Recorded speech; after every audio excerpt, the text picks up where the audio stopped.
The Tesla's headlights cut through the blizzard like dying stars before everything went dark. Blood streaked down CEO Veronica Chen's face as her billion-dollar empire meant nothing against the Vermont ice. When Jack Morrison's calloused hands pulled her from the wreckage, neither knew that this rescue would expose 3 years of corporate lies, a dead wife's last gift, and a little girl's prayer for a mother. Welcome to a story where walking away from $5 million was the easiest choice Jack ever made. Let me know what city you're watching from. I love seeing how far these stories travel. The snow fell harder than it had in 20 years, each flake adding weight to Jack Morrison's already heavy shoulders. His pickup truck crawled along Route 7 windshield wipers, fighting a losing battle against the accumulation. In the back seat, 8-year-old Emma hummed quietly to herself, her breath fogging the window as she traced patterns in the condensation. "Dad, do you think Mom can see the snow from heaven?" Emma asked, her voice cutting through the rumble of the engine. Jack's hands tightened on the steering wheel. 3 years since Sarah died, and Emma's question still caught him off guard. "I think she can see everything beautiful, sweetheart, especially you." The clock on the dashboard read 9:47 p.m. They were returning from Emma's school science fair. She'd won second place for her project on renewable energy, a fact that filled Jack with pride even as it reminded him of his own engineering days before TechCore Industries destroyed everything. That's when he saw it. The Tesla Model S had wrapped itself around a cluster of birch trees, its sleek black frame crumpled like expensive origami. Steam rose from the hood, mixing with the falling snow. No other cars on the road. No witnesses except the storm. "Stay in the truck, Emma. Lock the doors." Jack grabbed his emergency kit and flashlight, his work boots crunching through knee-deep snow. The driver's side door was crushed inward.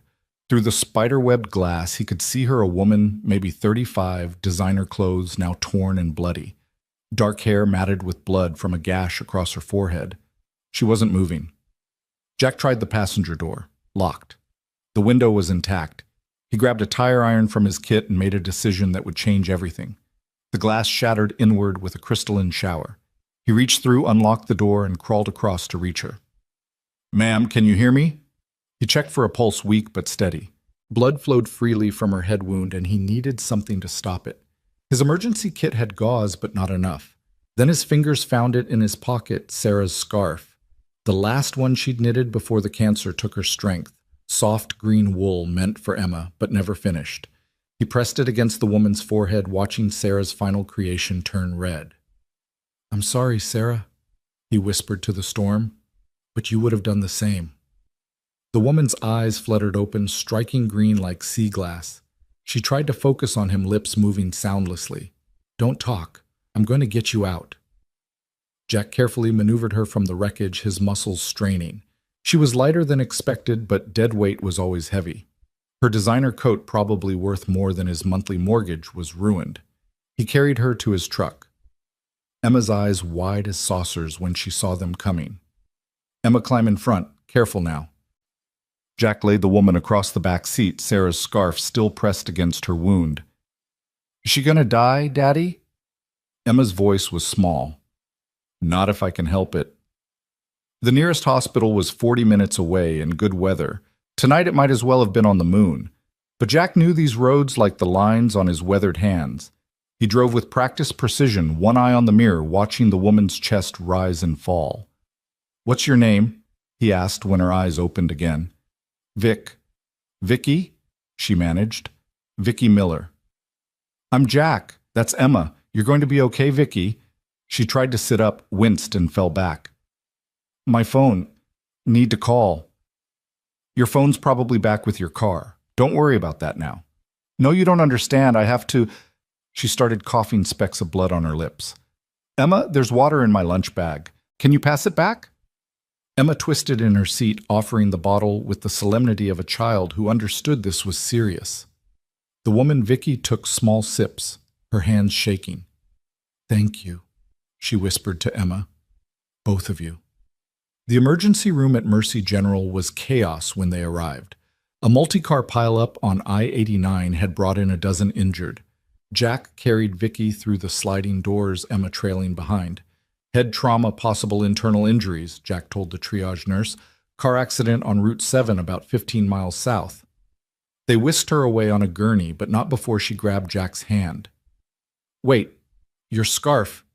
Sarah's scarf was ruined more red than green now. Keep it, Jack said. You needed it more. The hours crawled by in the waiting room. Emma fell asleep against Jack's shoulder, her science fair ribbon still pinned to her coat. He thought about leaving. They weren't family, weren't even friends. But something made him stay. Maybe it was the way she'd grabbed his hand. Maybe it was Sarah's voice in his memory telling him to be kind. A doctor emerged around 2 a.m. Are you the family of the woman from the car accident? We found her. Is she okay? Concussion, 3 broken ribs, substantial bruising. She's lucky. Another hour in that cold. The doctor shook his head. She's asking for you. Vicky looked smaller in the hospital bed, vulnerability replacing whatever armor she usually wore. Her eyes found his immediately. You stayed. Seemed like the right thing to do. The scarf. I'm sorry it's ruined. Jack shrugged, but Emma, now awake, piped up. That was Mom's last scarf. She made it when she was sick. Vicky's face changed, stricken. Oh God, I'm so sorry. I'll replace it. You can't replace something like that, Jack said quietly. But that's okay. It did what it was meant to do. It helped someone. Tears ran down Vicky's cheeks. I don't even know your last name. Morrison. Jack Morrison. Something flickered in her eyes, recognition, fear. But it passed quickly. The doctors say I need to stay for observation. At least 3 days. My phone was in the car. I don't suppose you could... I'll drive back tomorrow, see if it's still there.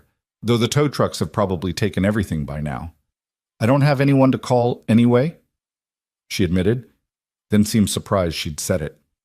Everyone has someone, Emma said with 8-year-old certainty. Vicky's smile was sad. Not everyone, sweetheart. Over the next 3 days, Jack and Emma visited daily. It started as courtesy checking on someone they'd helped, but Vicky and Emma connected immediately. She helped Emma with her math homework, showing her tricks Jack didn't know. She listened intently as Emma explained her science fair project, asking questions that made Emma beam. You know a lot about renewable energy, Emma observed on the second day. I work in marketing for a tech company. We do some green initiatives. Jack noticed the hesitation, filed it away. He noticed other things too. The way she held herself, even injured, straight-backed, authoritative. The expensive watch she'd tried to hide under the hospital blanket. The way nurses seemed to defer to her without realizing it. Where will you go when they discharge you? Jack asked on the third day. Hotel, I suppose, until I can arrange transportation back to Boston. In this weather, hotels are booked solid with stranded travelers. Emma tugged his sleeve. Dad, we have the guest room. Emma, I'm sure Ms. Miller would prefer... Actually, Vicky interrupted. If it's not too much trouble, I could pay rent, of course. We don't need your money, Jack said, perhaps too sharply. TechCore's betrayal had left him suspicious of easy money. But you're welcome to stay until you're back on your feet. Their house was nothing special, a 2-story colonial that needed paint rooms filled with memories and Emma's artwork. Jack carried Vicky's hospital bag while Emma gave the grand tour. This is where I practice piano, but I'm not very good yet. This is Dad's workshop. He fixes everything. He used to be an engineer before. Emma stopped glancing at her father.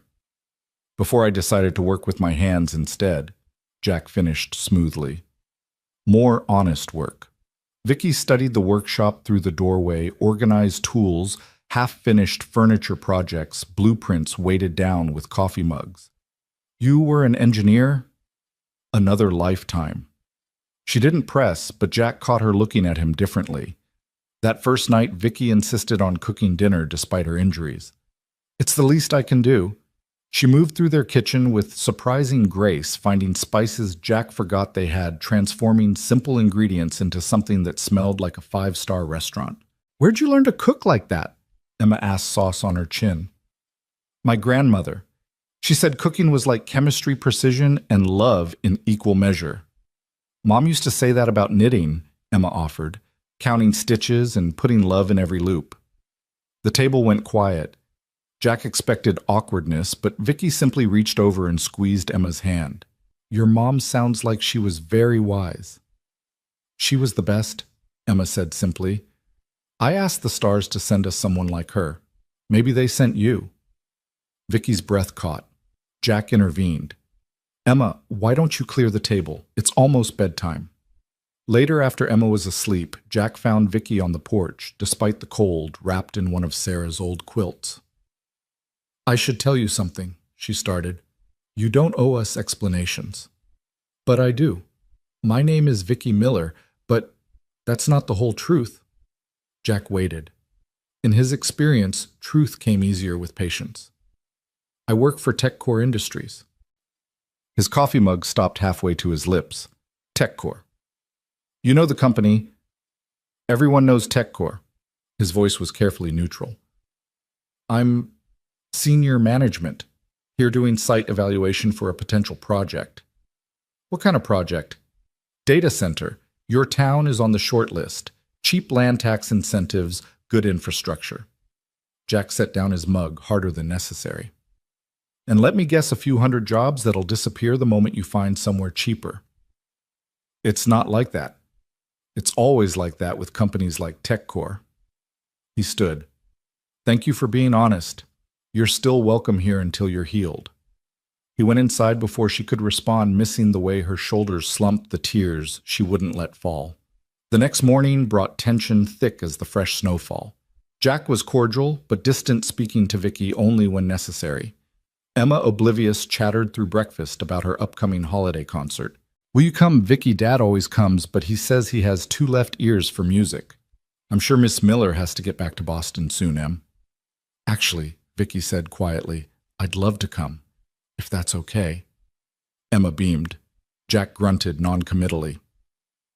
That afternoon, while Emma was at school, Vicky cornered Jack in his workshop. You hate TechCore specifically, not just generally. Why? Does it matter? To me, yes. Jack set down his sandpaper. 3 years ago, I worked for Morrison Engineering. Small firm, but we had a contract to evaluate TechCore's environmental compliance at their Hartford facility. I found violations, big ones, illegal chemical disposal, falsified reports. What happened? I reported it. TechCore's lawyers happened. They buried the report, discredited me, got me blacklisted. My firm folded. I couldn't find work. Sarah was already sick and we lost our health insurance. She died 6 months later. Vicky's face had gone pale. The Hartford facility, 3 years ago. That was... Marcus Webb ran that division. Your colleague, I assume. She sank onto a workbench stool. Marcus Webb was being investigated internally. Those violations, we just uncovered them ourselves. If we'd known sooner, would it have mattered? Would TechCore have chosen integrity over profit? I would have, she said fiercely. I'm trying to change things from the inside. Good luck with that. Corporations don't change. They consume. You don't know me. I know enough. She stood wincing at her still healing ribs. You know what you've decided to know.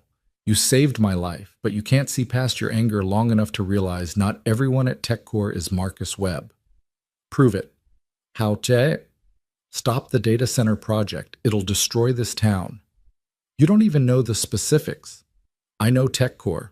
Promise jobs deliver pollution. Promise investment deliver extraction. This town is already hanging by a thread. What if I could guarantee environmental protections, local hiring requirements, community investment that actually stays? Jack laughed bitterly. You mean like TechCore guaranteed accurate environmental reports in Hartford? She flinched but held his gaze. I'm not Marcus Webb. No, you're just his boss. The revelation hung between them like a blade. Vicky Veronica Chen, he realized, now recognizing her from news articles, straightened despite the pain.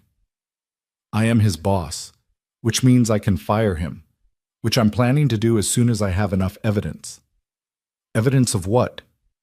Hartford wasn't an isolated incident. He's been covering up violations at 6 facilities. I've been gathering proof for months. Why not just fire him? Because he has the board's ear. Because he has dirt on half the executives. Because if I move without absolute proof, he'll bury me like he buried you. Jack studied her, really looked for the first time since learning who she was. Exhaustion lined her eyes, stress etched in every line of her face. "The accident?" he said slowly. "Was it really an accident?" She looked away. "I don't know. My brake line was corroded. Could be winter damage. Could be... Webb? I can't prove anything. So you're fighting a war inside your own company. Someone has to. Why you? Because I helped build it. Because I believed we could do good while doing well. Because..." She paused, vulnerable.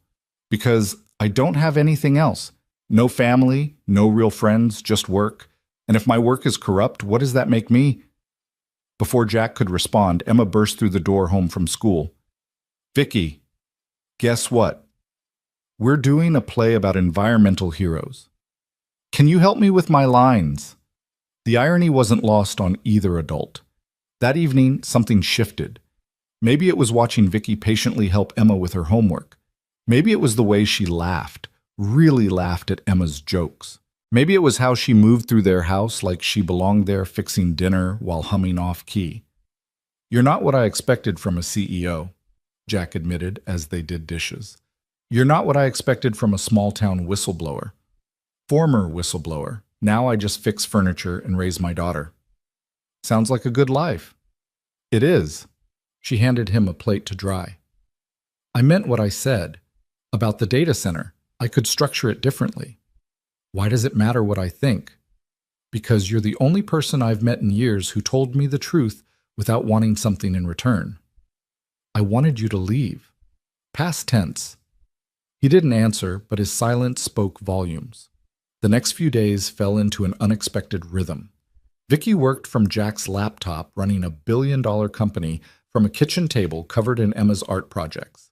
She took calls in the workshop, pacing between half-finished chairs while discussing quarterly projections. Jack pretended not to be impressed by her negotiation skills, the way she could shift from warm to steel in seconds. Emma adored her. They baked cookies together, Vicky teaching her chemistry through measuring ingredients. They built a solar panel for Emma's dollhouse, Vicky explaining photovoltaic cells in terms an 8-year-old could grasp. "You're good with her," Jack said one evening, watching them work on a puzzle. "She's easy to be good with. You've raised an amazing daughter. Sarah gets most of the credit. I'm just trying not to mess it up." "You're not." She placed a puzzle piece. "You're doing beautifully." The domesticity was dangerous, Jack knew. This wasn't real life. It was a snow globe, perfect and temporary. But he found himself looking forward to dinners together, to Vicky's stories about boardroom disasters that made Emma giggle, to the way she sang in the shower badly, to how she fell asleep on the couch, reading Emma bedtime stories. "How long are you staying?" Emma asked one night, curled between them during movie night. "I don't know, sweetheart. Until my ribs heal, at least." "I hope they take forever to heal," Emma said sleepily. Jack met Vicky's eyes over his daughter's head. Something passed between them. Awareness, possibility, fear. The spell broke the next morning with a knock at the door. Marcus Webb stood on their porch, immaculate in a $1,000 coat, smiling like a shark. "Veronica, we've been worried."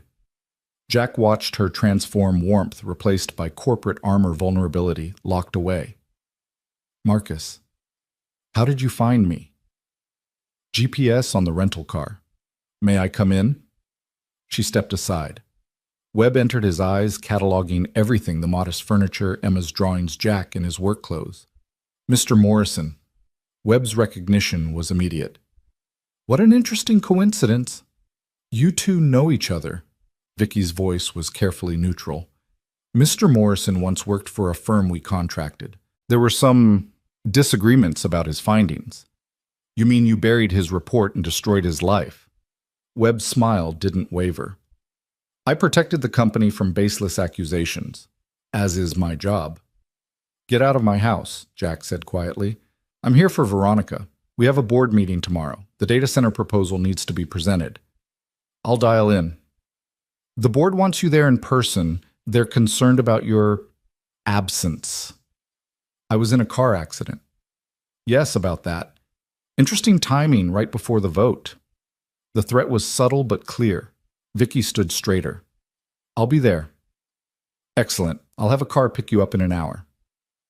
After he left, the kitchen felt smaller. Emma had retreated upstairs, sensing adult tension. "You have to go," Jack said. "Yes." "Will you come back?" She looked at him for a long moment. "Do you want me to—" "Emma." "I didn't ask about Emma." He couldn't answer. She nodded, understanding. "I'll fight against the data center," she said. "I promise. Don't make promises you can't keep." "I don't." She packed quickly, efficiently. Emma hugged her fiercely at the door. "You'll come to my concert, right? You promised." "I'll try, sweetheart." "That means no?" Emma said, wise beyond her years. Adults always say, "I'll try," when they mean no. Vicky knelt, wincing at her ribs. "You're right. That's not fair. I promise. I'll come to your concert, no matter what." Pinky promise. Pinky promise. Jack watched the Blacktown car disappear into the winter morning, Emma's hand in his. "She's not coming back, is she, Dad?" "I don't know, Em." "I think she is. She's different from other adults. She keeps promises." Jack wanted to protect his daughter from disappointment, but something in Vicky's eyes made him hope Emma was right. The days without her felt longer. The house seemed quieter, even with Emma's constant chatter. Jack threw himself into work, finishing projects that had sat idle for months. But at dinner, they both looked at the empty third chair. "Do you think she's okay?" Emma asked on the third night. "I'm sure she's fine. She's very smart." "Smart people can still be sad." Jack had no answer for that. The morning of the town hall meeting arrived with fresh snow and nervous energy. The data center proposal had leaked, dividing the town. Half saw jobs and investment, half saw another corporation coming to extract and leave. Jack wasn't planning to go. It would only make him angry watching TechCore representatives lie with practiced ease. But Emma had other plans. "We have to go, Dad. We have to fight for our town." "It won't make a difference, Em. These decisions are already made." "Mom wouldn't give up." The words hit like cold water. Sarah would have been at that meeting, front row, asking hard questions. She would have fought, even knowing she might lose. "Get your coat," he told Emma. The community center was packed. Jack recognized everyone: neighbors, teachers, store owners, all hoping for different outcomes. At the front, a presentation screen showed TechCore's logo. Marcus Webb stood beside it, confident and polished. "Where's Vicky?" Emma whispered. "I don't know." Webb began his presentation. Jobs numbers, tax revenue, economic growth. All the usual promises wrapped in glossy graphics. No mention of environmental impact, no discussion of what happened to other towns TechCore had invested in. "The facility will bring unprecedented opportunity to Millbrook," Webb proclaimed. "TechCore is committed to being a partner in your prosperity." "What about environmental protections?" called out Mrs. Chen from the library. "All federal standards will be met," Webb said smoothly. "Federal standards aren't enough." Jack found himself standing. "Not for the watershed that feeds 3 counties, not for the farmland you'll contaminate." Webb's smile turned predatory. "Mr. Morrison, I wasn't aware you were an environmental expert." "Oh wait, you were discredited for false reporting, weren't you?" Murmurs through the crowd. Jack's reputation rebuilt slowly over 3 years, cracking. "The only false reports were the ones TechCore filed after burying my findings. Allegations without proof. Though I understand you've had a difficult time since leaving engineering. Personal tragedies can cloud judgment." Using Sarah's death as a weapon. Jack stepped forward, fists clenched, but Emma grabbed his hand. That's when the back door opened. Veronica Chen entered like winter wind, cold, powerful, undeniable. She wore a steel gray suit, her presence commanding immediate attention. But Jack saw what others might miss: the exhaustion beneath perfect makeup, the slight favor of her still healing ribs. "My apologies for being late," she said, walking to the front. Traffic from Boston was terrible. Webb's face cycled through emotions: surprise, anger, calculation. "Veronica, I thought you were resting." "I rested enough." She turned to the crowd. "I'm Veronica Chen, CEO of TechCore Industries. I understand you have concerns about our proposal." "We have more than concerns," Sham called out Tom Bradley from the hardware store. "We have experience. Castleton took a TechCore distribution center 10 years ago. Now their water table's contaminated, and the jobs disappeared to automation." "You're right," Veronica said, stunning everyone, including Webb. Castleton was a failure of corporate responsibility, one that happened before my time as CEO, but one I take responsibility for nonetheless. Empty words, someone shouted. Then let me offer more than words. She clicked a remote, changing Webb's presentation. This is a binding legal framework for the Millbrook facility. Environmental oversight by an independent board chosen by your town council. Mandatory local hiring for 70% of positions. Profit sharing that goes directly to town infrastructure. And if we violate any terms, the facility reverts to town ownership. The room buzzed. Webb stepped forward. Veronica, this hasn't been approved by the board. I'm the CEO. I'm approving it now. The board will never ratify this. Then there won't be a facility. She faced the crowd again. I know TechCore has failed communities before. I'm trying to change that, not with promises, but with legal guarantees. Why should we trust you? Jack asked, his voice carrying. She met his eyes. Because I've seen what happens when corporations operate without conscience.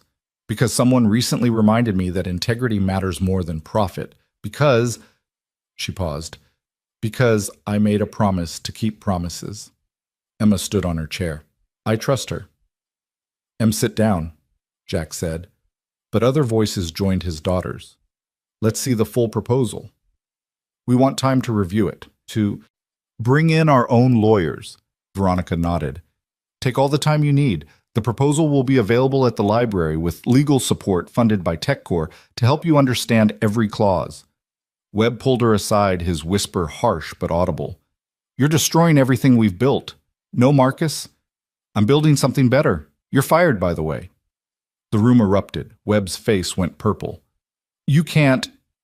I can. I have the votes. Amazing what board members agree to when shown evidence of your embezzlement. She held up a flash drive. 6 facilities, Marcus. $15 million. Did you really think I wouldn't find out? You have no proof. Your assistant was very helpful once offered immunity. Security is already at your office. Webb lunged for the flash drive. Jack moved instinctively, putting himself between them. Webb's fist connected with Jack's jaw, sending him stumbling. The room exploded into chaos. Tom Bradley and others restrained Webb while someone called the police. Emma ran to Jack, checking his face with gentle fingers. Are you okay, Dad? I'm fine, sweetheart.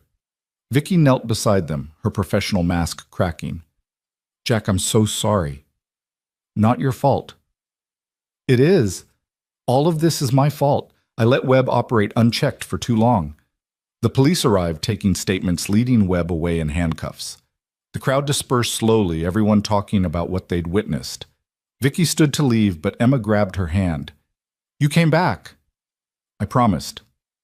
My concert is tomorrow. I know, I'll be there. She looked at Jack, something unspoken between them. Then she was gone, leaving father and daughter in the emptying community center. She kept her promise, Emma said. So far. You like her. Emma. It's okay to like her dad. Mom would want you to be happy. Jack pulled his daughter close, wondering when she'd gotten so wise. The concert was the next evening. Jack sat in the auditorium's third row, saving an empty seat despite himself. The lights dimmed. Children filed onto risers, Emma waving enthusiastically when she spotted him. The seat remained empty through the first 2 songs. Jack tried not to feel disappointed. She was a CEO. She had a company to run, a board to manage, a fired executive's mess to clean up. Then during Silent Night, someone slipped into the seat beside him. Vicky, wearing jeans and a sweater instead of her usual armor. Sorry, she whispered. Board meeting ran long. You came. I promised. They watched Emma sing, her face luminous with joy. When she spotted Vicky, her smile could have powered the entire town. She loves you, Jack said quietly. I love her too. The admission hung between them, fragile and huge. After the concert, Emma dragged them both for ice cream despite the December cold. She chattered about school, about her upcoming science project, about everything and nothing. Vicky listened with genuine interest, asking questions that made Emma think. Are you staying in town? Emma asked through a mouthful of chocolate chip. I don't know. My life is in Boston. Your job is in Boston, Emma corrected. Your life could be anywhere. Vicky looked at Jack. It could be. The guest room is still available, he offered, then quickly added, until you figure things out. That could take a while. We're patient people.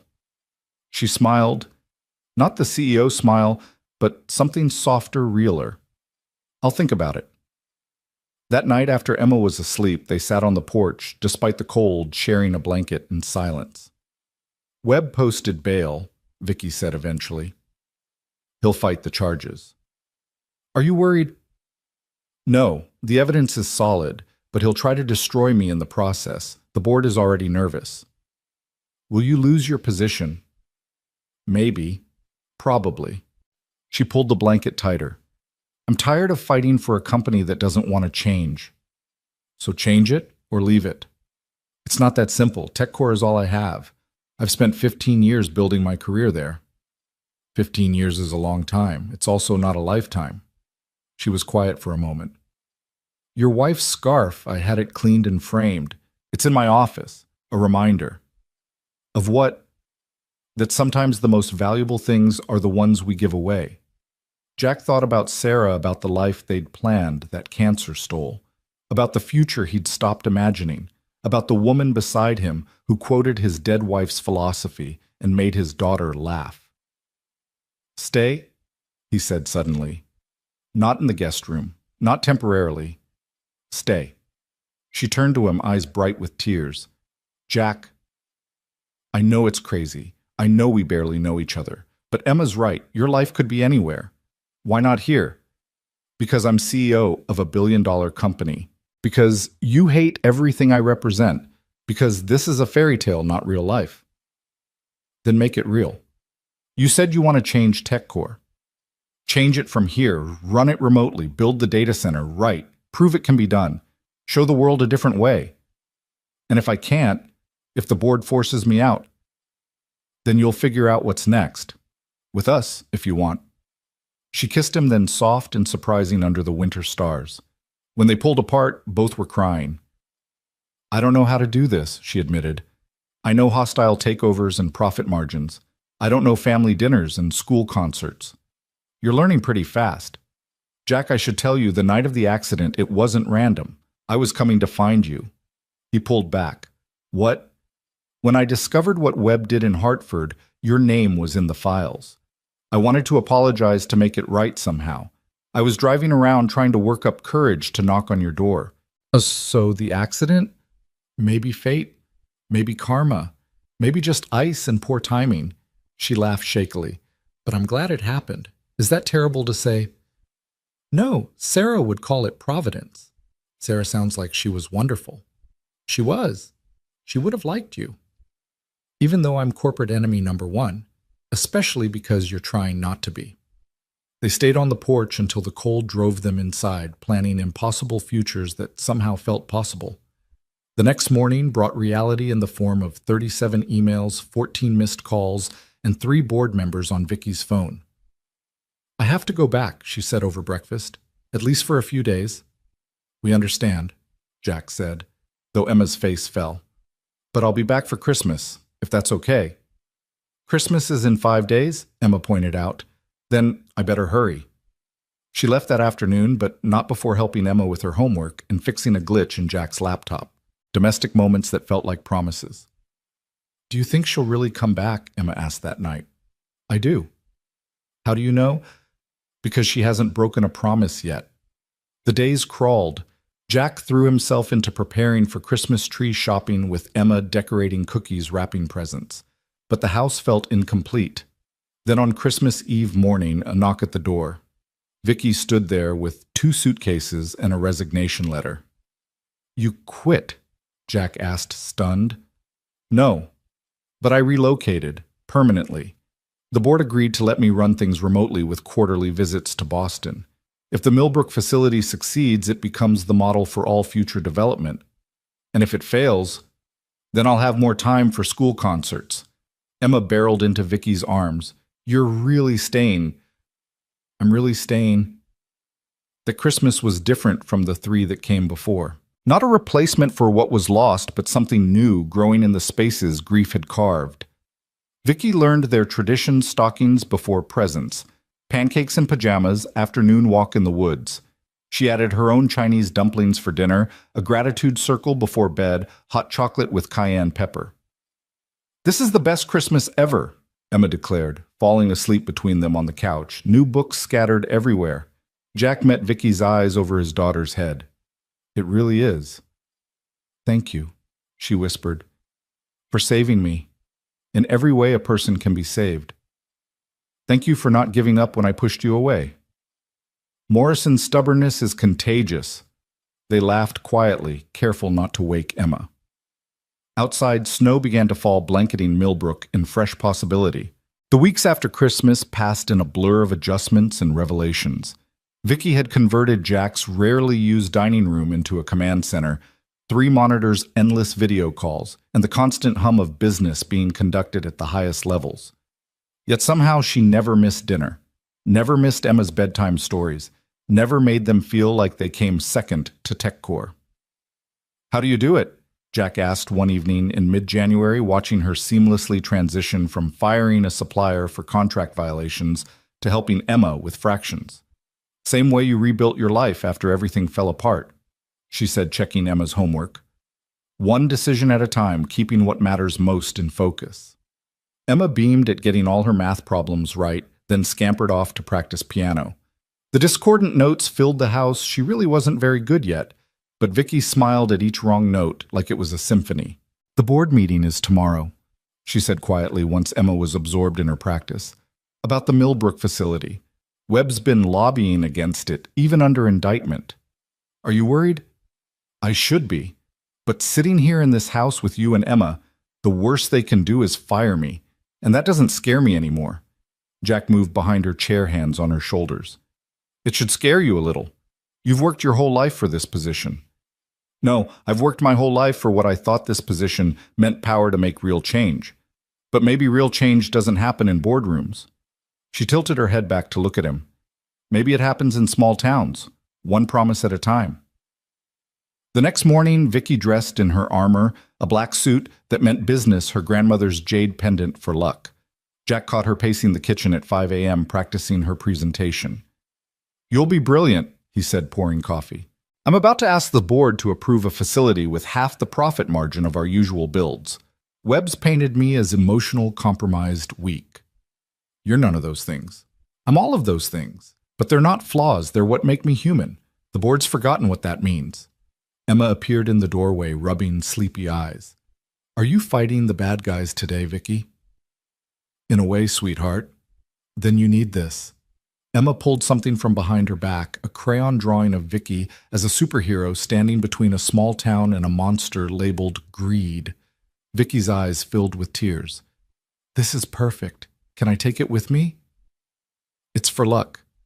Daddy says you make your own luck, but I think a little help doesn't hurt." 3 hours later, Vicky faced 12 board members via video screen, Emma's drawing propped beside her laptop. The boardroom in Boston was visible on her main monitor, marble and mahogany power crystallized into architecture. "This is a regular Veronica Pam." Richard Blackstone, the board chairman, began. "Remote presentations for something this significant. With respect, Richard, what's irregular is TechCore's history of community exploitation. What I'm proposing is revolutionary, a sustainable model that ensures long-term profitability through community partnership. Webb's report suggests you've been emotionally compromised by your accident," another board member interjected, "that you're making decisions based on personal attachments rather than fiscal responsibility. My attachment is to TechCore's future. We're facing increasing regulation, community resistance, and reputational damage from our past practices. Continue on our current path and we'll be the next corporate cautionary tale." She clicked through her presentation, detailed projections, risk assessments, long-term valuations. But what made the difference was her passion, the conviction that came from believing in something beyond quarterly earnings. "The Millbrook model isn't just about one facility," she argued. "It's about transforming TechCore's relationship with every community we enter. Yes, initial profits are lower, but sustainability, community goodwill, and regulatory compliance save us billions in legal fees, protests, and abandoned projects." "This is idealistic nonsense." Webb's voice came through a phone line he was participating despite his legal troubles. Corporations exist to generate profit, not play social worker. Corporations exist because society allows them to. Vicky shot back. That permission is revocable. Ask the tobacco companies. Ask Big Oil. Ask every industry that prioritized short-term profit over long-term survival. The debate raged for 3 hours. Jack texted periodic encouragement. Emma sent a photo from school of her science class watching a live stream about renewable energy, Vicky's influence spreading even there. Finally, Richard called for a vote. All in favor of the Millbrook proposal as presented, 7 hands rose, a majority but barely. Motion passes, Richard said, though his expression suggested displeasure. Veronica, you have 1 year to prove this model. If Millbrook doesn't meet projections, we'll revisit your position. Understood. And Veronica, we expect you back in Boston. This remote arrangement is temporary. We'll see. She ended the call and immediately dialed Jack. We did it. 7 votes. That's amazing. Emma will be thrilled. It's not over. They gave me a year probation, essentially. If Millbrook fails, it won't fail. We won't let it. You didn't think you were doing this alone, did you? This is our town. We'll make it work. That evening, they celebrated with pizza and Emma's favorite ice cream. But Jack noticed Vicky's distraction, the way she kept checking her phone. What's wrong? Webb.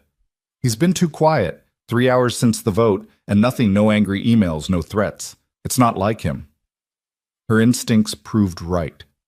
The next morning, Jack woke to find Vicky in the kitchen laptop, open face pale. He leaked everything, she said.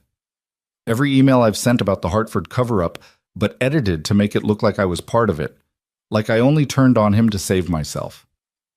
Jack read over her shoulder. The technology blog posts were damning, the edited emails convincing.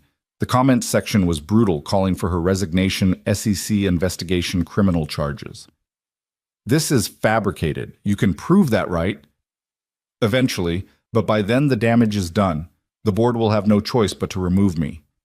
She closed the laptop. I should have seen this coming. So we fight back. How? He's better at this game. Emma appeared already dressed for school. What game? Jack hesitated, but Vicky believed in truth. Someone is telling lies about me to hurt the data center project. That's mean. Why would they do that? Because some people care more about winning than what's right. Emma considered this. Mrs. Patterson says when someone lies about you, the best weapon is the truth, and friends who know the real you. Your teacher is wise, Vicky said, but her smile was sad. Emma left for school, but not before giving Vicky an extra-long hug. Jack made breakfast while Vicky fielded calls, lawyers, board members, reporters. Each conversation chipped away at her composure. Maybe I should just resign, she said after a particularly brutal call with Richard Blackstone. Save everyone the drama. Is that what you want? I want to build something good here. I want to prove business doesn't have to be predatory. She looked at him. I want the life we're starting to build. Then fight for it. I don't know how. Webb's held all the cards from the beginning. Jack's phone rang. Tom Bradley from the hardware store. Jack, you need to see the news. Channel 7. They turned on the television to find Marcus Webb being arrested. Again. This time, federal agents were involved. Following an anonymous tip, the FBI has arrested Marcus Webb on charges of corporate espionage, embezzlement, and attempted murder. Sources indicate evidence was provided showing Webb's tampering with CEO Veronica Chen's vehicle, leading to her near-fatal accident 6 weeks ago. Vicky sank onto the couch. Attempted murder. Her phone rang. Richard Blackstone. Veronica, I assume you're watching. Yes, sir. The FBI contacted us an hour ago. They have Webb's original emails proving he doctored the ones released this morning. They also have evidence of the brake tampering embezzlement, and he paused. A contract with a hitman dated 3 days ago. For you. Jack grabbed Vicky's hand as she swayed. We owe you an apology, Richard continued, and our full support. The Millbrook project is yours. Run it however you see fit. Who provided the FBI with the evidence? Anonymous source. Though they did leave a message for you, promise kept. After the call, Vicky sat in stunned silence. Jack held her while she processed everything. Someone saved my life. Again. Any idea who? None. Webb had enemies, but none who'd take this risk. She pulled out her laptop, diving into TechCore's secured servers. Wait. Someone accessed Webb's private files 3 days ago. Someone with executive clearance, but that's impossible. What? The access code belongs to Charles Chen, my mentor. He died 2 years ago. Could someone have stolen his codes? No, they're biometric, unless... She started typing furiously. Oh my God. What? Charles had a son, David. He was TechCore's head of cybersecurity until he quit 5 years ago after a fight with Webb. He'd still have his father's biometric data. They were identical in certain markers, a genetic quirk. Her phone buzzed with a text from an unknown number. Your father would be proud. The company is in good hands now. Make it what he dreamed. D. He risked everything to expose Webb, Jack said, to save the company his father built, to save me. She was crying now. Charles brought me into TechCore. He believed in ethical business and doing well by doing good. Webb corrupted everything after Charles died. Now you can restore it. We can restore it, she corrected. I want you involved in the Millbrook project, officially, head of environmental compliance and community liaison. Vicky, I need someone I trust, someone who won't let me compromise what matters, someone who understands both the community and the industry. I haven't worked in engineering for 3 years. You never stopped being an engineer. You just started building different things. She gestured toward his workshop where a rocking chair he'd made sat waiting for delivery. You build trust, relationships, furniture that lasts generations. That's what TechCore needs. Before he could respond, Emma burst through the door home early from school. There's a big black car outside and men in suits. Are we in trouble? They looked outside to find Richard Blackstone himself emerging from a limousine along with 2 other board members. Did you know he was coming? Jack asked. No. Vicky smoothed her clothes, tried to look professional despite wearing jeans and one of Jack's flannel shirts. Richard knocked a courtesy since he could have just barged in. Jack answered, Mr. Morrison, I'm Richard Blackstone, TechCore's board chairman. May we come in? The 3 executives looked absurd in the modest living room, their $1,000 shoes on Sarah's worn carpet. But Richard's expression was humble, almost contrite. Veronica, we need to discuss the future. If you're here to demand I return to Boston, actually we're here to negotiate your new contract. The board held an emergency meeting. Unanimous vote, you have full autonomy on the Millbrook project and any future community integrated facilities. Your remote arrangement is permanent if you choose. And shit, he pulled out a document. Your salary is doubled. Why? Because in 6 weeks, you've generated more positive press than we've had in a decade. Because our stock is up 12% on news of the community partnership model. Because... He looked uncomfortable. Because Webb had dirt on all of us. Nothing illegal but embarrassing, compromising. We let him operate out of fear. You freed us from that. I didn't expose Webb. That was... We know about David Chen. He sent the board evidence of Webb's crimes, but also a simple message, support Veronica or I release everything. Not about our indiscretions, but about every creative accounting measure, every regulatory sidestep, every corner cut. Legal technically, but devastating if public. He's blackmailing you into being ethical. Jack couldn't hide his amusement. Forcing us to be what we always claimed to be, Richard corrected. Ms. Chen Veronica, you have a guardian angel with very sharp teeth. What does the board want in return? Success. Make Millbrook work. Prove this model is viable. Give us a path forward that doesn't end in congressional hearings or consumer boycotts. Vicky looked at Jack, then at Emma, who was listening from the stairs. I'll do it, but I have conditions. Name them. Jack Morrison joins as project co-director, equal authority on all Millbrook decisions. Richard looked at Jack appraisingly. The whistleblower who exposed Hartford. That's actually brilliant. Proof of our commitment to transparency. Mr. Morrison, would you accept... Jack thought of Sarah, of the life they'd planned before TechCore destroyed it. Now TechCore was offering him a chance to rebuild not just his career, but the company itself. I accept. Emma cheered from the stairs. Richard smiled a real smile, not corporate polish. There's more, Vicky continued. Environmental impact studies by truly independent firms. Community profit sharing starting immediately, not after 5 years. And a memorial scholarship in Sarah Morrison's name for local students pursuing environmental science. Jack's throat tightened. Vicky hadn't discussed this with him. All acceptable, Richard said. Anything else? Yes. You stay for dinner. I'm sorry. You came to our home, in our community. Stay for dinner. Meet the people your decisions affect. Remember what it's like to be human instead of a corporate entity. Richard looked at his colleagues, then shrugged. We'd be honored. But what followed was surreal billionaire executives eating Emma's favorite mac and cheese, listening to her explain her science project helping clear the table. Richard. It turned out had a granddaughter Emma's age. The other executives had families, hobbies, lives beyond TechCore that Webb had made them forget. This is what you're really selling, Richard said as they prepared to leave. Connection, community. The idea that business doesn't have to be soulless. It's not an idea, Vicky corrected. It's a practice. Daily choices to prioritize people alongside profit. Webb would call you naive. Webb's under federal indictment, so his opinion carries less weight than it used to. Richard laughed. Actually laughed. I haven't felt this optimistic about TechCore in years. Don't let us down, Veronica. We won't. After they left, the three of them sat on the porch, Emma wedged between the adults, watching stars appear in the clear winter sky. Did we just win? Emma asked. We won a battle, Vicky said.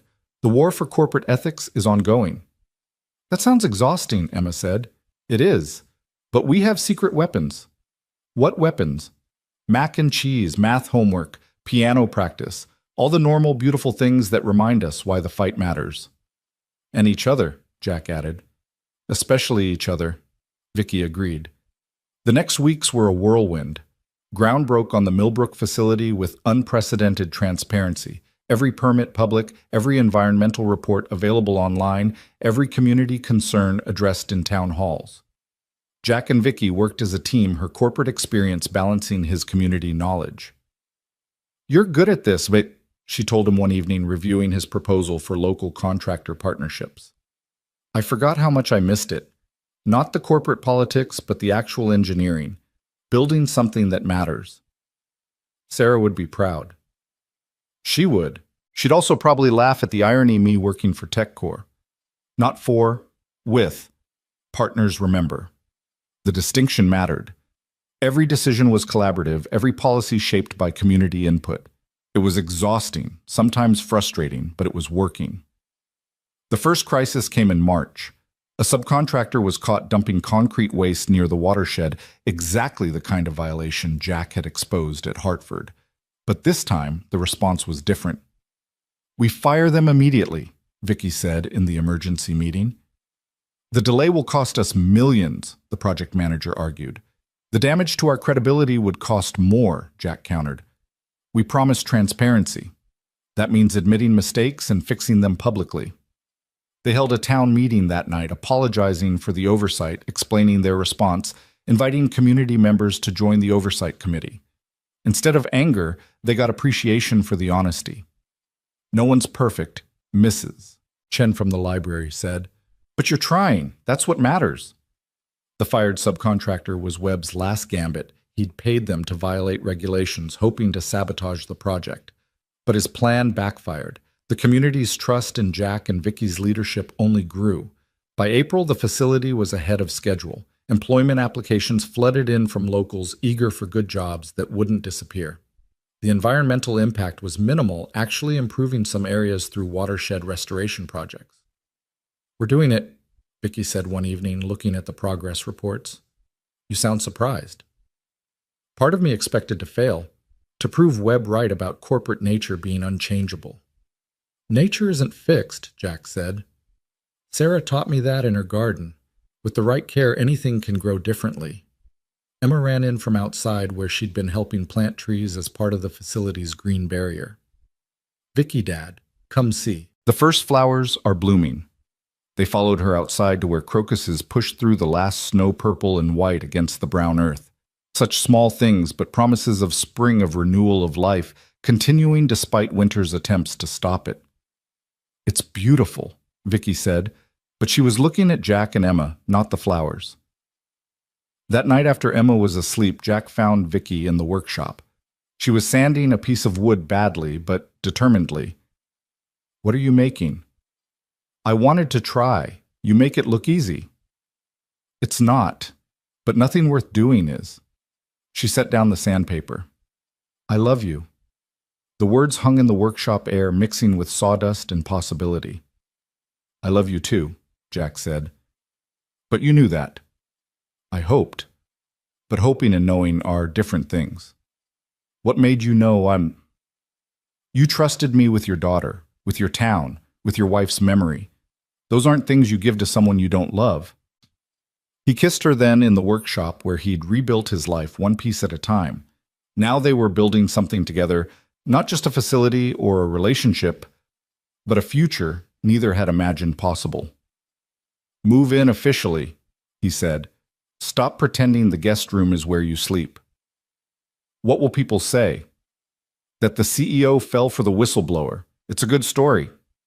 "The best stories are true ones." "Then let's make it true. All of it. The facility, the community partnership, us." That's a lot of pressure on one relationship. "We've handled worse.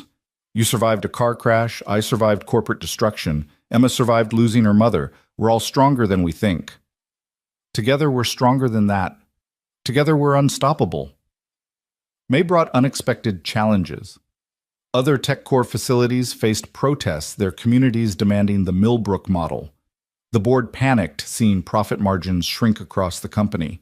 "They want to scale back," Vicky told Jack after a tense board call. "Limit the community partnership to Millbrook only." "That defeats the entire purpose." "I know. Richard's supportive, but others are wavering. So we prove it works, fast." They accelerated everything, hiring construction community programs. Jack worked 18-hour days managing contractors and environmental compliance. Vicky handled the corporate side while running job training programs for locals. Emma became the unofficial mascot, her artwork decorating the construction site barriers. Then Webb made his final move. Despite being in federal custody, he'd managed to coordinate with disgruntled board members. They called for a vote of no confidence in Vicky's leadership. "I have to go to Boston," she said, packing for the emergency board meeting. "This is it. Either they support the new direction, or I'm out." "We're going with you," Jack said. "Jack, we're a family. We face this together." The drive to Boston was quiet. Emma asleep in the back seat. Vicky stared out the window, watching Vermont give way to Massachusetts. "What if we lose?" she asked. "Then we go home and find another way to change the world." That's simple what the important things usually are. TechCore's Boston headquarters was a glass monument to corporate power. Emma held both their hands as they walked through the marble lobby. "It's so cold," she whispered. "Buildings reflect their values," Vicky said. "That's why we're changing those values." The boardroom was full, all 12 members, plus legal counsel, recording secretaries, the corporate machinery in full display. Jack and Emma sat in the observation area while Vicky took her place at the table.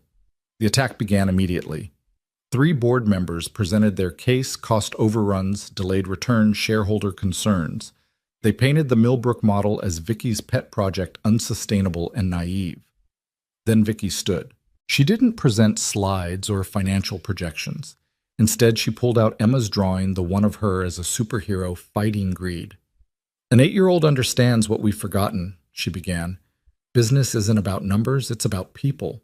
Every decision we make affects real lives in real communities." She talked about Jack, about Sarah's death after they lost insurance, about Emma growing up without a mother because TechCore prioritized profit over truth. She talked about second chances, about redemption, about the possibility of being both successful and ethical. The Millbrook model isn't just working, it's thriving. Applications are up 400%. Community approval is at 89%. Our environmental impact is negative. were actually improving the ecosystem. And profits, while lower initially, project to exceed traditional models within 3 years through reduced legal costs, community goodwill, and employee retention. Pretty words, one board member said. But shareholders, our shareholders are people too. They have children who'll inherit the world we're building. Do we want to leave them wealth built on exploitation or a model for sustainable success? Richard Blackstone stood. I move to table the no confidence vote. Second, another member said. But the third dissenter wasn't done. This is emotional manipulation. We need a CEO who thinks like a businessman, not a social worker. Then you need a different company, Vicky said, because I'm done pretending those are separate roles. Every business decision is a social decision. Every profit impacts people. We can choose to acknowledge that or continue pretending corporations exist in a vacuum. Call the vote, Richard said. All in favor of retaining Veronica Chen as CEO. Hands rose slowly. 4, 5, 6, 7, 8, a clear majority. Motion to remove fails, Richard announced. Furthermore, I move to expand the Millbrook model to all new TechCore facilities. The vote was closer 7-5, but it passed. Vicky sagged with relief. Jack and Emma rushed to her group hug in the middle of the boardroom. You did it, Jack whispered. We did it. This is still a business, one dissenting member said coldly. Not a family reunion. Emma looked up at him with 8-year-old directness. Why can't it be both? The man had no answer. They drove home that night, Vicky's position secure the Millbrook model, approved company-wide. Emma chattered about the adventure, about the tall buildings and serious faces, and how Vicky had stood up to all of them. You were like a real superhero, she said. No, sweetheart. Superheroes work alone. I had you and your dad. That makes me something better. What's better than a superhero? Someone with a family to fight for. June arrived with the facility's first phase completion.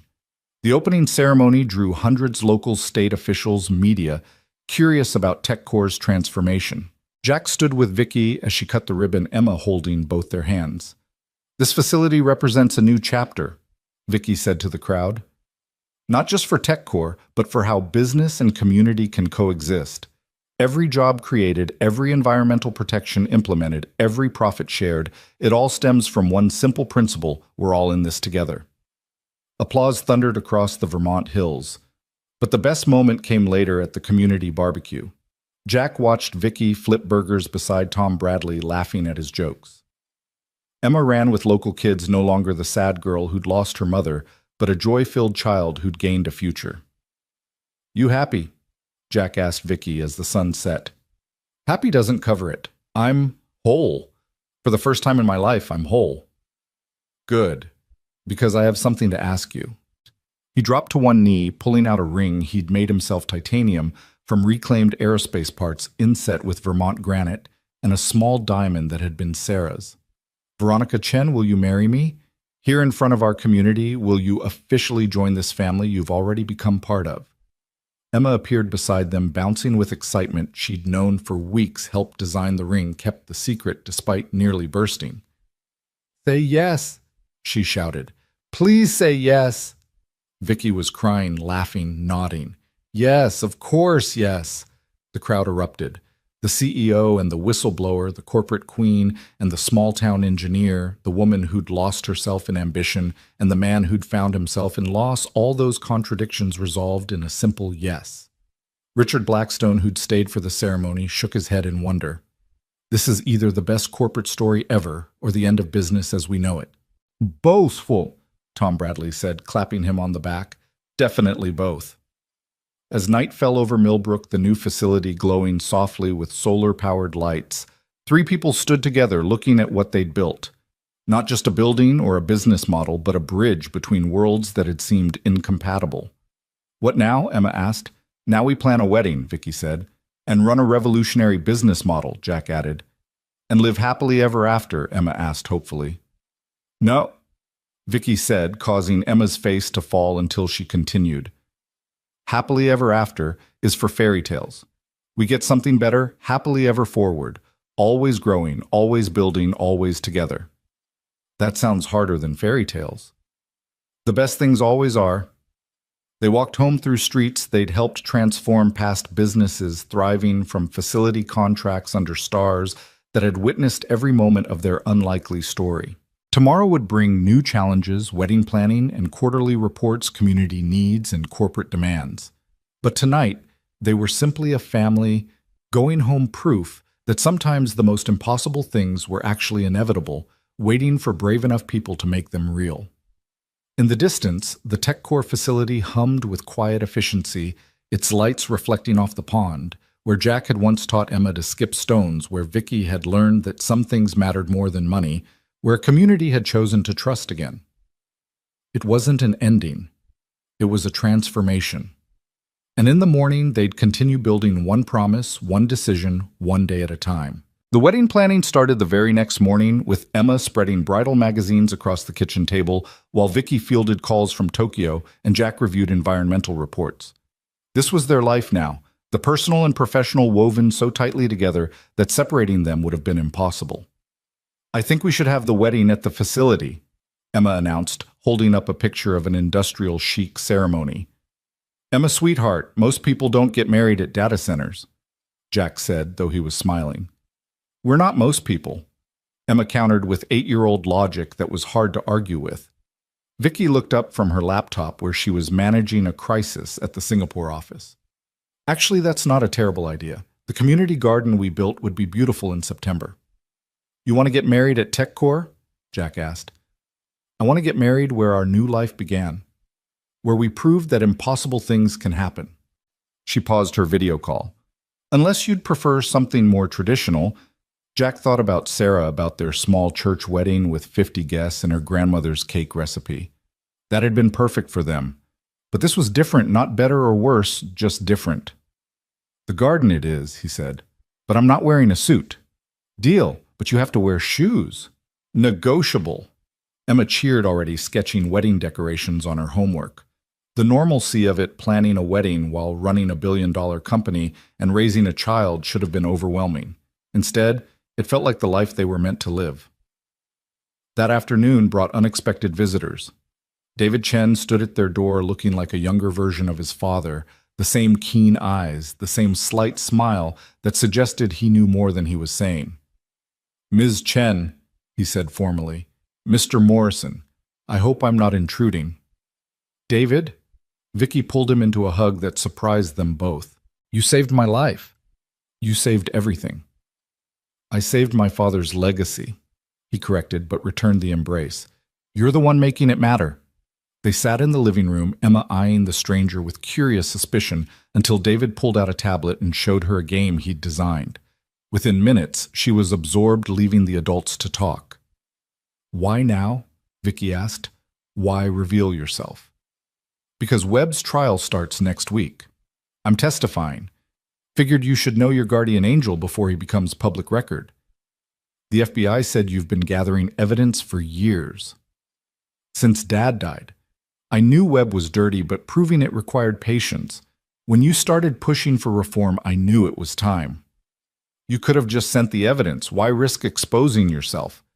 David glanced at Emma, who was completely engrossed in his game. "My father believed in family, in legacy being more than money or power. He would have loved what you're building here, not just the business model, but this." He gestured around the lived-in room, toys mixed with spreadsheets, wedding magazines beside quarterly reports. "He was a good man," Vicky said softly. "He was. And he saw that in you even when you were just a junior analyst with big dreams." David pulled out an envelope aged and sealed. "He left this for you, to be delivered when you finally stood up to the board. Took longer than he expected, but then Webb was better at manipulation than anyone realized." Vicky's hand shook as she opened the letter. Charles Chen's handwriting was still precise, even though he'd been dying when he wrote it. "My dear Veronica," she read aloud. "If you're reading this, you finally found the courage I always knew you possessed. The company I built became something I never intended, cold, calculating, cruel. But you have the power to change that, not through force or fear, but through exactly what makes you different from men like Webb. You care, you connect. You see business as human endeavor, not abstract numbers. That's not weakness, it's the future. Build that future. Build it with people who share your values. Build it for the next generation. And remember, profit without purpose is just greed with better PR. Make TechCore purposeful again, with love and faith. Charles. She was crying by the end, David and Jack both offering tissues. Emma looked up from the game. Why is everyone sad? Not sad, sweetheart, Vicky managed. Grateful. Sometimes grateful looks like sad. Grown-ups are weird, Emma concluded, returning to her game. David stayed for dinner, fitting into their chaotic evening routine as if he'd always been there. He helped Emma with her coding homework, apparently third grade, included basic programming now, while Jack and Vicky cleaned up. I want to offer you a position, Vicky said suddenly. Chief Technology and Ethics Officer. New role reporting directly to me. Ethics. David raised an eyebrow. Every technology decision has ethical implications. Every algorithm affects lives. I want someone who understands that intersection. You're asking the son of TechCore's founder to be your corporate conscience. I'm asking someone who spent 5 years gathering evidence to save a company he didn't even work for anymore. That's the kind of dedication to principles we need. David looked at Emma, who was proudly showing him her science fair ribbon. I left TechCore because it was destroying families. If you're really going to change that, we are. We have. Look around. This is what TechCore leadership looks like now. Messy, complicated, real. Then yes, but I work remotely, from Vermont. You'll fit right in, Jack said. We're collecting corporate refugees who prefer small towns to corner offices. The wedding planning intensified as Webb's trial began. Vicky testified via video link, calmly detailing years of cover-ups and corruption, while Emma was at school and Jack held her hand off camera. Webb's lawyers tried to paint her as a scorned subordinate, but the evidence was overwhelming. He tried to have me killed because I threatened his profit margins, Vicky said clearly. That's not business. That's sociopathy with a good suit. The media loved it. The CEO taking down corporate corruption while planning a wedding and revolutionizing business practices. It was the kind of story that wrote itself. You're famous, Emma told Vicky one evening, showing her a newspaper article with her picture. Infamous is more accurate. What's the difference? Famous is when people know you for good reasons. Infamous is when they know you for complicated ones. I think you're famous, Emma decided. You saved Daddy's heart. Jack looked up from wedding venue contracts. Emma, it's true. You were so sad after Mom died. You smiled, but it didn't reach your eyes. Now your whole face smiles again. Out of the mouths of babes, Jack thought pulling both his girls close, because that's what they were. Now his girls, his family, his reason for believing in the future again. The trial verdict came down in July, Webb guilty on all counts, facing 30 years in federal prison. The other conspirators got lesser sentences but were finished in corporate America. TechCore's stock initially dropped, then soared, as investors realized the company had purged its corruption. We did it, Richard Blackstone called to congratulate. The board is fully behind you now. The Millbrook model is being studied by Harvard Business School. You've changed everything.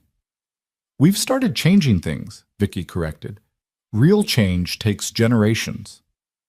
Speaking of which, when's the wedding the board wants to attend? September 21st, and Richard. It's a small ceremony, family and close friends only. I understand. But you're invited. You stood by us when it mattered. The old executive's voice roughened with emotion. I'd be honored. August brought a heat wave and a new challenge. Other companies, seeing TechCore's success, tried to poach Vicky with astronomical offers. One afternoon, Jack came home to find her staring at a contract from a Silicon Valley giant. $40 million signing bonus, she said quietly. Full autonomy, double TechCore's resources. You're considering it. No. Maybe. I don't know. She rubbed her eyes. They want me to replicate the Millbrook model globally. The impact could be enormous. But it would mean moving to California, leaving everything we've built here. Emma, who'd been eavesdropping from the stairs, burst into the room. We can't leave. This is home. This is where Mom is buried. This is where we became a family. Emma! Jack started, but she was already running to her room, slamming the door. Vicky started to follow, but Jack stopped her. "Let me." He found Emma curled on her bed, clutching the stuffed bear Sarah had made her. "We're not leaving, sweetheart. But the money isn't worth what we have here. Vicky knows that. She just needed to remember." "How do you know?" "Because she didn't take the offer immediately. Because she came home to discuss it. Because she loves us more than any job.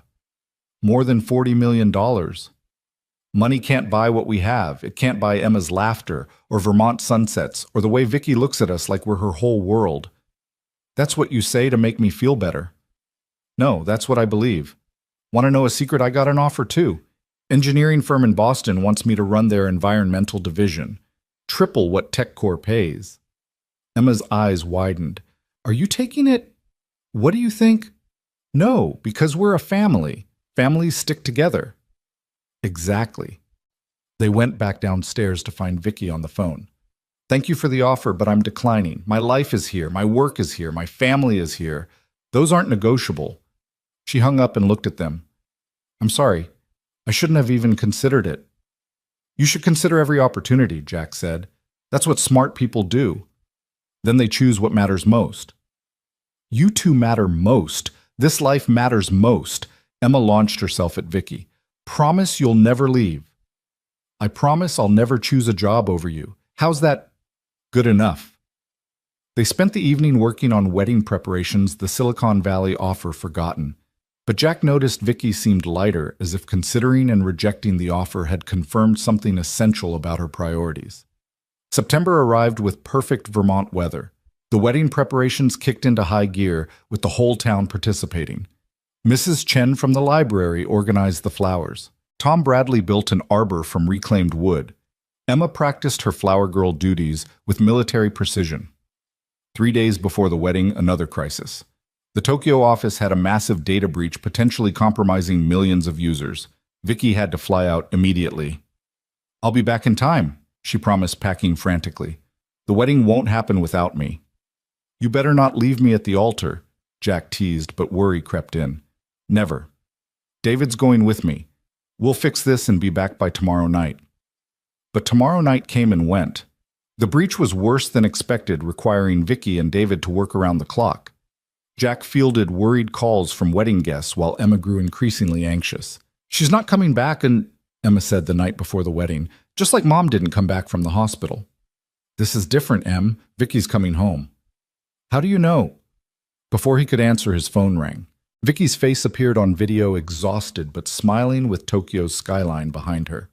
"We fixed it. Taking the company jet now. I'll be there if I have to parachute in." "Vicky." Emma grabbed the phone. "You promised, and I keep my promises. Sleep tight, sweetheart. When you wake up, I'll be home." "What if the plane crashes? What if there's another storm?" "Then I'll swim. I'll walk. I'll crawl if I have to. Nothing stops me from marrying your dad tomorrow." Jack took the phone back. "Just get here safe. We'll wait as long as it takes. I love you both so much." "We love you too. Now stop being romantic and get on that plane." She laughed, blew them a kiss, and signed off. Jack barely slept, checking flight trackers and weather reports. At 6 a.m., he heard a car in the driveway. Vicky stood there, still in her business clothes from Tokyo, looking exhausted but radiant. "Told you I'd make it." He kissed her long and deep, not caring that she tasted like airplane coffee and exhaustion. "Don't you know it's bad luck to see the bride before the wedding? We've had all our bad luck already. Today is nothing but good." Emma appeared in her pajamas, shrieking with joy. "You're here. You're really here." "Where else would I be? We have a wedding to get to." The ceremony was scheduled for sunset. The morning flew by in preparations. Vicky's dress was simple, elegant, but practical like her. Jack wore his only suit, the one from Sarah's funeral, but today it didn't feel heavy with grief. It felt like armor for a new beginning. The facility's community garden had been transformed. Fairy lights wound through the vegetables and flowers. Chairs were arranged in a circle rather than rows, symbolizing the community they'd built. The data center hummed quietly in the background, its solar panels glinting in the afternoon sun. Guests arrived throughout the day. Richard Blackstone looked uncomfortable in casual clothes, but genuinely happy. Tom Bradley brought his whole family. Mrs. Chen wore her finest dress. David Chen stood as Vicky's man of honor, while Jack's brother flew in from Seattle to be his best man. But the most unexpected guest arrived an hour before the ceremony. Marcus Webb's former assistant, Patricia Wells, approached nervously. "I know I'm not welcome." "You testified against Webb," Vicky said. "That took courage." "It took too long. I knew what he was doing and stayed silent out of fear.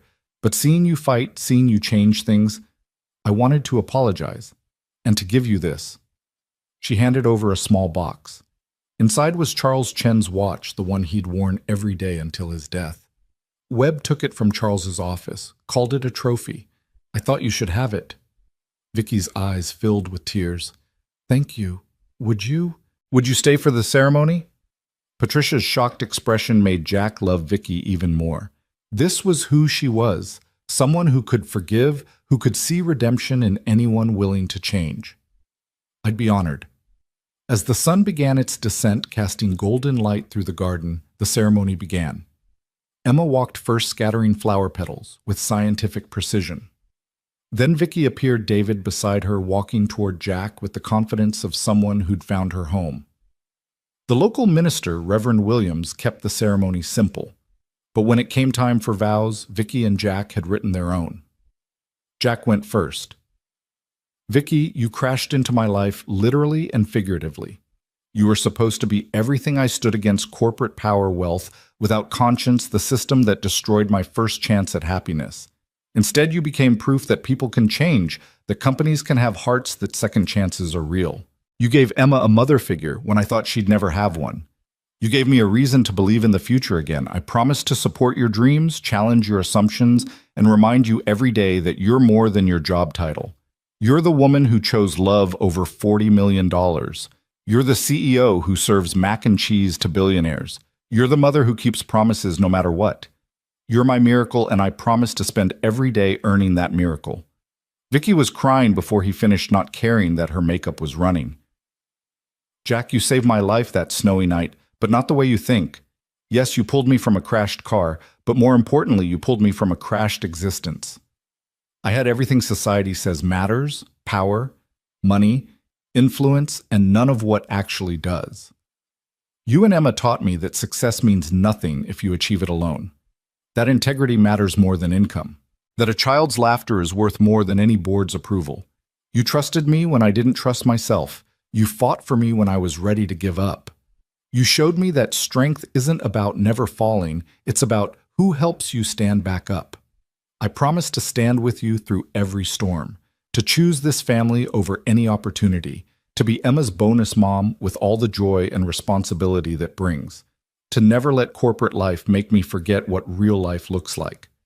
You're not my second chance at love, you're my first chance at understanding what love really means." There wasn't a dry eye in the garden. Even Richard Blackstone was dabbing his eyes with a handkerchief. "The rings?" Reverend Williams asked. Emma stepped forward, proudly holding the pillow with two simple bands, titanium and Vermont granite, designed by Jack, inscribed with coordinates, the spot where he'd found her that snowy night. "By the power vested in me by the state of Vermont and the grace of God, I now pronounce you husband and wife." They kissed as the sun touched the mountains, as their community cheered as Emma wrapped her arms around both of them. "Ladies and gentlemen," Reverend Williams announced, "I present Mr. and Mrs. Morrison Chen." They'd hyphenated naturally. Everything about their relationship was about balance, partnership, equality. The reception was in the facility's main hall, transformed with Emma's artwork and community donations. No fancy caterers, everyone brought dishes potluck style. Tom Bradley manned the barbecue. Mrs. Chen had made her famous dumplings. Even Richard Blackstone had contributed, hiring a local band that played everything from classical to country.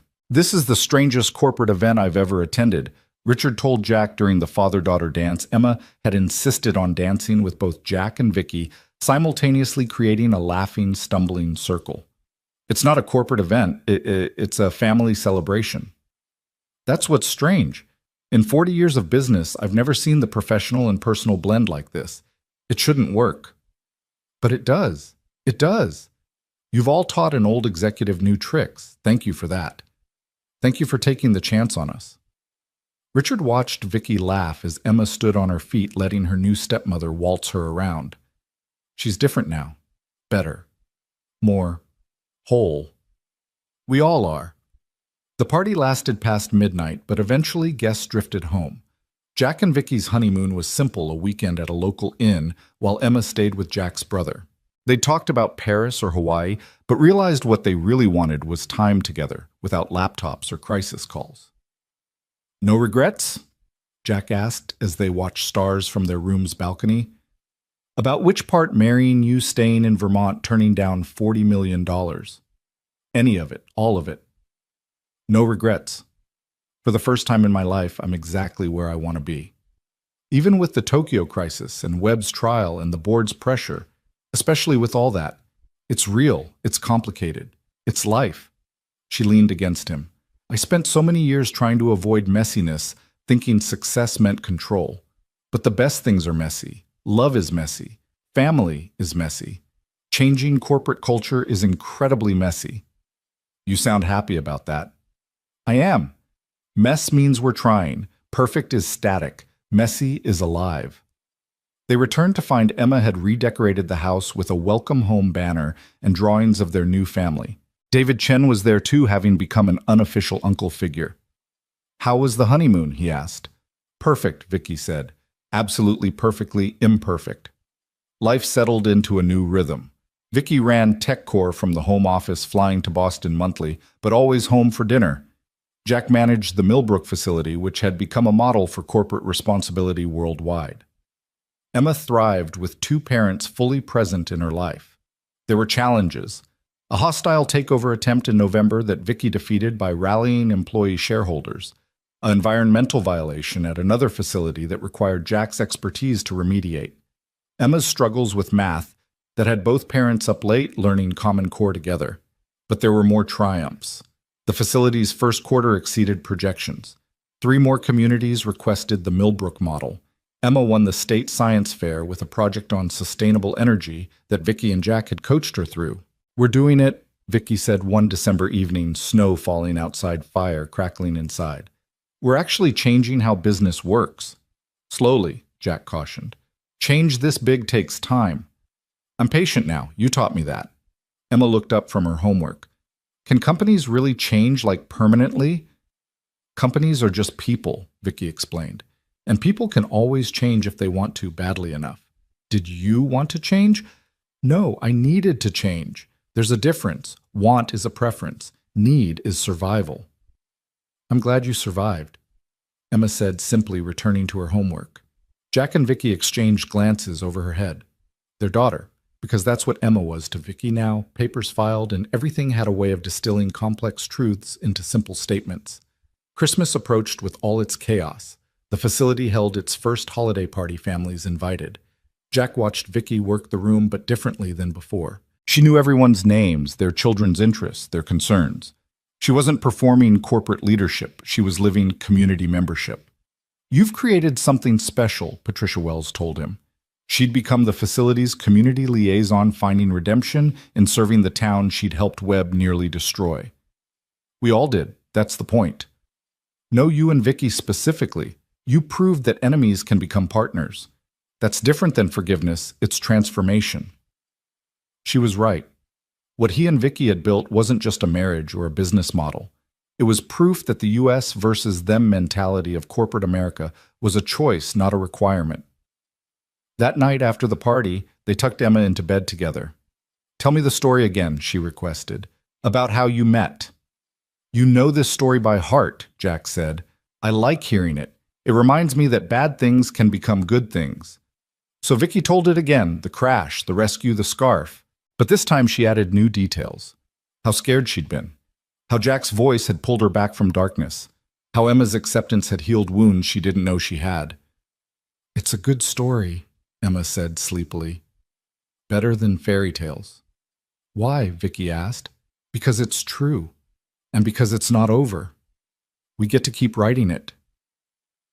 After Emma fell asleep, Jack and Vicky stood in the doorway watching her breathe. She's right, Jack said. We get to keep writing it. What do you want the next chapter to be? Whatever it is, we write it together. Together, Vicky agreed, and the word carried all their promises, all their struggles, all their love. Outside, snow continued to fall on Millbrook, on the facility that had brought them together, on the town that had embraced change despite its fears. It was December again, a year since that first Christmas when Vicky had chosen to stay. Now she couldn't imagine being anywhere else. The morning brought news that would test everything they'd built. Richard Blackstone called early, his voice grim. There's been a development. Chen International, David's cousin's company, is attempting to acquire TechCore. Hostile takeover. They're offering shareholders 40% above market value. Vicky went pale. That's impossible. We have protective measures, which expire in 6 weeks. Charles put them in place 20 years ago, never thinking family would turn on family. What do they want? To gut the company, sell off the profitable divisions, close the rest. The Millbrook model would be first to go, too expensive, they say. Jack watched his wife transform into the CEO, steel replacing softness. But now he recognized it wasn't coldness, it was determination. We fight. David will help. We'll rally the shareholders, the employees, the communities. It might not be enough. They have deep pockets. We have something better. We have proof that there's another way to do business. And we have 6 weeks to convince the world. She hung up and looked at Jack. This could destroy everything. Or it could be the chance to prove everything. David's cousins represent the old way. We represent the future. Let the shareholders choose. You make it sound simple. The important things usually are. Emma appeared, sensing tension. What's wrong? Bad people want to take over Vicky's company, Jack explained. Our company, Vicky corrected. TechCore belongs to everyone it serves now. Then everyone will fight for it, Emma said, with 8-year-old certainty. From the mouths of babes again. The war room was their kitchen table, covered in shareholder reports, legal documents, and Emma's math homework. David Chen arrived within hours of the news, his face grim but determined. He'd brought files that painted a disturbing picture of his cousin's company. Environmental disasters worker, exploitation communities, destroyed in the name of profit. They're everything my father stood against, David said, spreading photographs across the table. This factory in Indonesia shut down after poisoning the water table. This town in Mexico abandoned when labor got too expensive. They don't build, they extract. And they want to do the same to TechCore, Vicky said, studying the evidence. Strip it for parts, sell the valuable pieces, destroy the rest. Can we stop them? Jack asked. Maybe. The shareholders have to approve the sale. We have 6 weeks to convince them that our vision is worth more than their immediate profit. Emma, who'd been quietly doing homework, looked up. Why would anyone choose money over doing the right thing? Because most people don't believe they have to choose, Vicky explained. They think money is the right thing. We have to prove otherwise. The first move came from Chen International. 2 days later, a glossy presentation sent to every shareholder promising unprecedented returns. They painted Vicky as an idealist whose bleeding heart was bleeding profits. The Millbrook model was presented as an expensive experiment that would bankrupt the company within 5 years. It's lies, Jack said, reading the report. It's fear, Vicky corrected. They're selling fear of change, fear of reduced profits, fear of the unknown. Fear sells better than hope. So we sell courage instead. She looked at him, something shifting in her expression.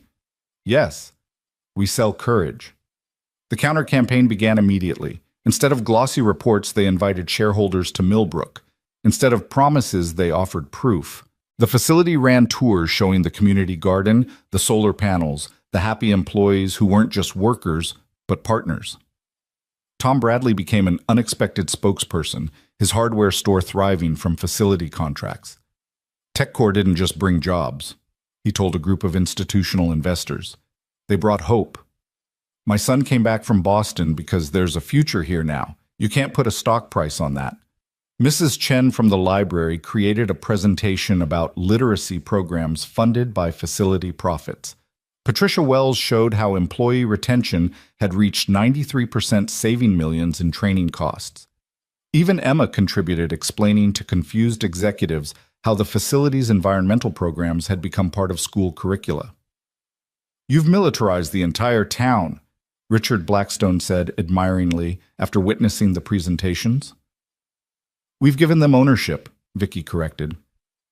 "This isn't just about TechCore. It's about proving that business can be a force for good." But Chen International fought dirty. They hired private investigators to dig into Vicky's past, Jack's history, even Emma's school records. The resulting report painted Vicky as emotionally unstable Jack, as a disgruntled employee seeking revenge, and their marriage as a conflict of interest that should disqualify Vicky from leadership. "They're using our family against us," Jack said, fists clenched as he read the poisonous document. "Let them," Vicky said calmly. "Every attack on our personal life proves they have no legitimate business argument, but the attacks took their toll." Emma came home from school crying because classmates had heard their parents were corrupt. Jack found himself defending their marriage to reporters who implied he'd married Vicky for money. Vicky faced board members who questioned whether her judgment was compromised by emotion. "Maybe it is, she told them in a conference call that would later become legendary. "Maybe my judgment is compromised by caring about people more than profits. Maybe I am emotional about destroying communities for quarterly gains. Maybe that's exactly what TechCore needs: leaders whose judgment is compromised by humanity." The tide began to turn when employees started organizing. Not union organizing, something more powerful. They pooled resources to buy shares, giving them voting rights. Small investors who'd never attended a shareholder meeting began registering to vote. Communities that hosted TechCore facilities worldwide started documenting the difference between old policies and the Millbrook model. "It's a movement," David said wonderingly, watching social media explode with #TechCoreValues posts. "You've started an actual movement." "We've revealed a movement that already existed," Vicky corrected. "People have always wanted businesses to have consciences. We just proved it's possible." 3 weeks before the vote, Chen International played what they thought was their trump card. They released security footage from the night of Vicky's accident, edited to make it seem like she'd been drinking, implying the crash was her fault and the company had covered it up. Jack wanted to rage to fight back with equal viciousness. But Vicky had a different approach. "We tell the truth," she said simply. "All of it." The next day, she held a press conference at the facility. No script, no PR team, just Vicky standing in the community garden with Jack and Emma beside her. "Chen International wants you to believe I'm unfit to lead because I'm human," she began. "They're right that I'm human. The night of my accident, I was driving to Jack Morrison's house to apologize for what TechCore had done to his family. I was emotional. I was distracted by guilt. And yes, I crashed my car." She paused, letting the admission sink in. "But that crash saved my life. Not just physically, though. Jack literally saved me that night, but spiritually. It forced me to confront who I'd become in pursuit of success. It introduced me to a family that taught me what success really means. It sparked the transformation of TechCore from a soulless corporation into a community partner." She looked directly at the cameras. "Chen International is asking you to choose between profit and principle. But that's a false choice. The Millbrook model proves we can have both. Yes, our margins are lower initially, but our sustainability is infinite. We're not extracting value, we're creating it. We're not exploiting communities, we're enriching them. We're not just building data centers, we're building futures." Emma stepped forward, unscripted. "My mom died because we lost insurance when TechCore lied about my dad. Now my new mom runs TechCore and tells the truth. Which one do you want?" The clip went viral within hours. An 8-year-old had distilled the entire conflict into 2 sentences that no PR team could have crafted. Chen International tried to respond, but their polished executives couldn't compete with the authenticity of a child defending her family. Their supporters began wavering. Shareholders who'd been leaning toward the buyout started asking harder questions about long-term versus short-term gains. "We might actually win this," Richard Blackstone said during a strategy call. "We have to win," Vicky replied.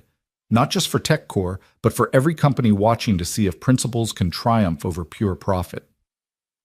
The final week brought unexpected allies.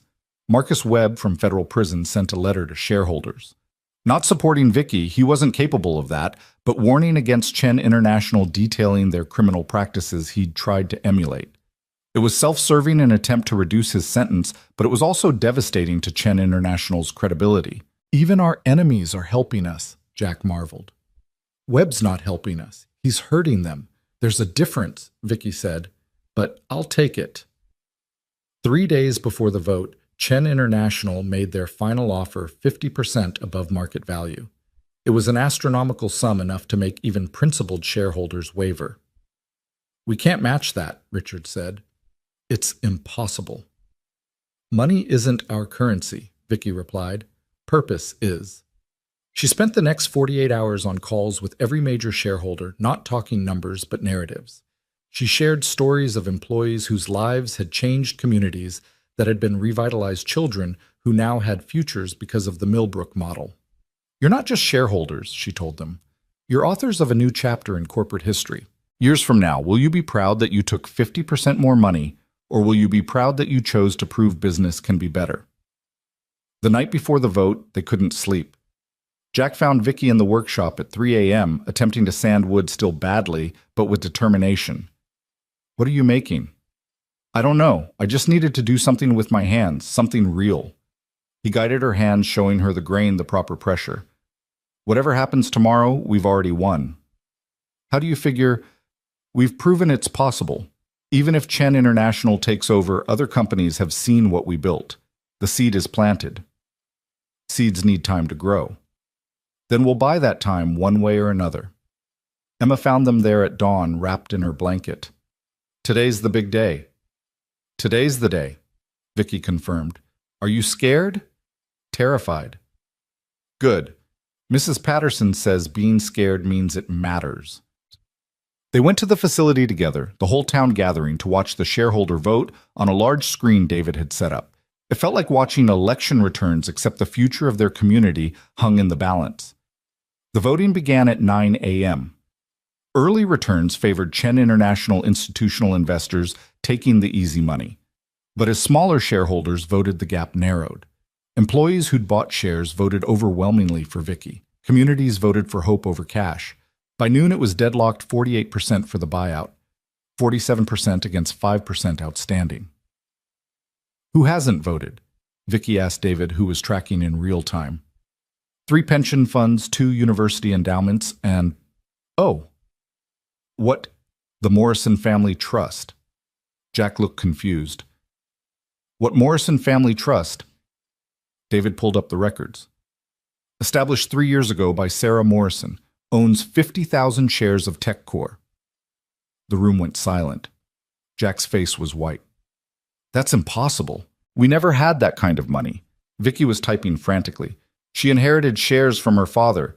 He was an early investor in Charles Chen's startup that became TechCore. She never sold them, even when...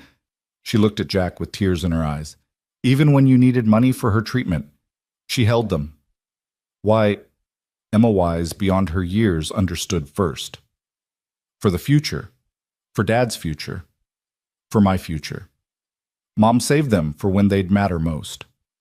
The Morrison Family Trust hadn't voted yet. As beneficiary, Jack had the right to cast those votes. That's 1.2% of outstanding shares, David calculated.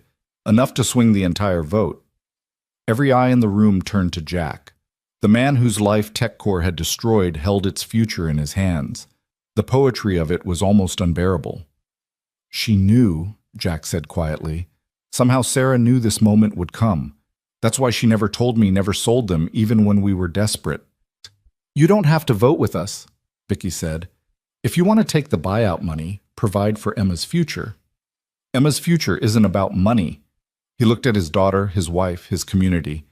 Sarah believed in redemption, in second chances, in the possibility that broken things could be rebuilt better than before. He walked to the computer, logged into the trust account with credentials the lawyer had just provided, and cast 50,000 votes against the buyout. The final tally came in at 2:47 p.m. The buyout had failed by 1.8%. The room erupted. People were crying, cheering, hugging. Tom Bradley lifted Emma onto his shoulders. Mrs. Chen was doing some kind of victory dance that defied her age. Even Richard Blackstone, connected via video, was openly weeping, but Jack only had eyes for Vicky, who stood in the center of the chaos looking stunned. "We did it," she said. "Sarah did it," Jack corrected. "She saved TechCore from beyond the grave. She saved us. All of us." Boss. That night, Chen International announced they were withdrawing their bid, citing irreconcilable visions for corporate responsibility. The financial press called it the upset of the decade. Harvard Business School announced they were creating a case study on the Millbrook defense, as it was already being called. But in Millbrook itself, the celebration was more personal. The entire town gathered at the facility for an impromptu party. Families who'd feared for their futures danced in halls that would continue to provide stability. Children played in gardens that wouldn't be paved over for profit. "Speech," someone called out, and soon everyone was chanting. Vicky tried to defer, but the crowd wouldn't accept it. Finally, she stood on a table, Jack steadying her Emma beside them. "This victory isn't mine or Jack's or even TechCore's," she began. "It belongs to everyone who believes business should serve humanity, not the other way around. It belongs to communities that refuse to be exploited. It belongs to employees who demand to be partners, not just resources." She paused, looking at the faces around her people who'd become family, a town that had become home. "But most of all, it belongs to a woman I never met." Sarah Morrison believed in the future even when she wouldn't see it. She held on to hope in the form of stock certificates, trusting that someday they'd matter. Today, her faith saved not just a company, but a vision of what all companies could be. She raised her glass of apple cider. "To Sarah Morrison, to second chances, to the future we're building together." "To the future!" the crowd roared back. Later, after Emma was asleep and the town had finally quieted, Jack and Vicky stood in the workshop where he'd taught her to sandwood, where she'd learned that creation took patience, that beautiful things emerged from rough materials with careful attention. "What would Sarah think of all this?" Vicky asked. "She'd be happy that her death led to life, that her loss led to love, that her absence led to your presence." "I wish I could have met her." "You did in a way. Every time Emma laughs, that's Sarah. Every time this community chooses hope over fear, that's Sarah. Every time someone sacrifices immediate gain for long-term good, that's Sarah. That's you too, and Emma, and now me, I hope. Now all of us." They stood in comfortable silence, surrounded by tools and sawdust and possibility. "So what's next?" Vicky asked. "We've saved the company, transformed the business model, proven that principles can triumph. What do we do now?" "Now we do the hard part. We maintain it. We grow it. We prove it wasn't a fluke, but a new way forward." That sounds less dramatic than fighting hostile takeovers. Most important things are. It's easy to be principled in a crisis. It's harder to maintain those principles in daily decisions, quarterly pressures, ordinary temptations. Good thing I have you to keep me honest. Good thing we have each other. The next morning brought a new challenge, but a welcome one. 3 more communities wanted to implement the Millbrook model. 2 international corporations wanted to study their practices. A documentary filmmaker wanted to tell their story. "We're going to be busy," Vicky said, looking at the requests. "We were always going to be busy. At least now we're busy with purpose." Emma looked up from her breakfast. "Does this mean you'll be traveling more?" "Some," Vicky admitted, "but never for long, and never without a way to call home every night." "And we could come sometimes," Emma asked hopefully. "See other places that are becoming like Millbrook. I'd love that. We could show the world that this works everywhere, not just in Vermont." "Family field trips to save corporate America," Jack said. "Sure, why not?" They all laughed, but there was truth in the joke. They were a family that had accidentally become a symbol, a small town that had become a model, a love story that had become a business revolution.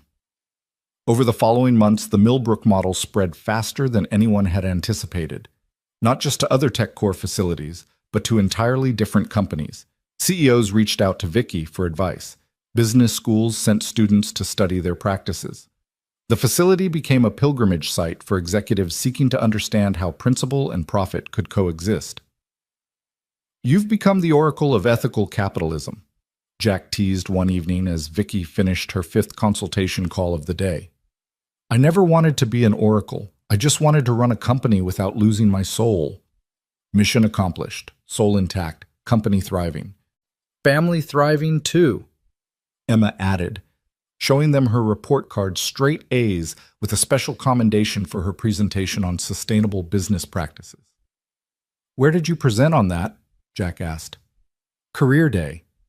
I talked about how my mom is changing the world one company at a time. Both your moms, Vicky said softly. Both my moms, Emma agreed. One started it by saving the stocks. One finished it by saving the company.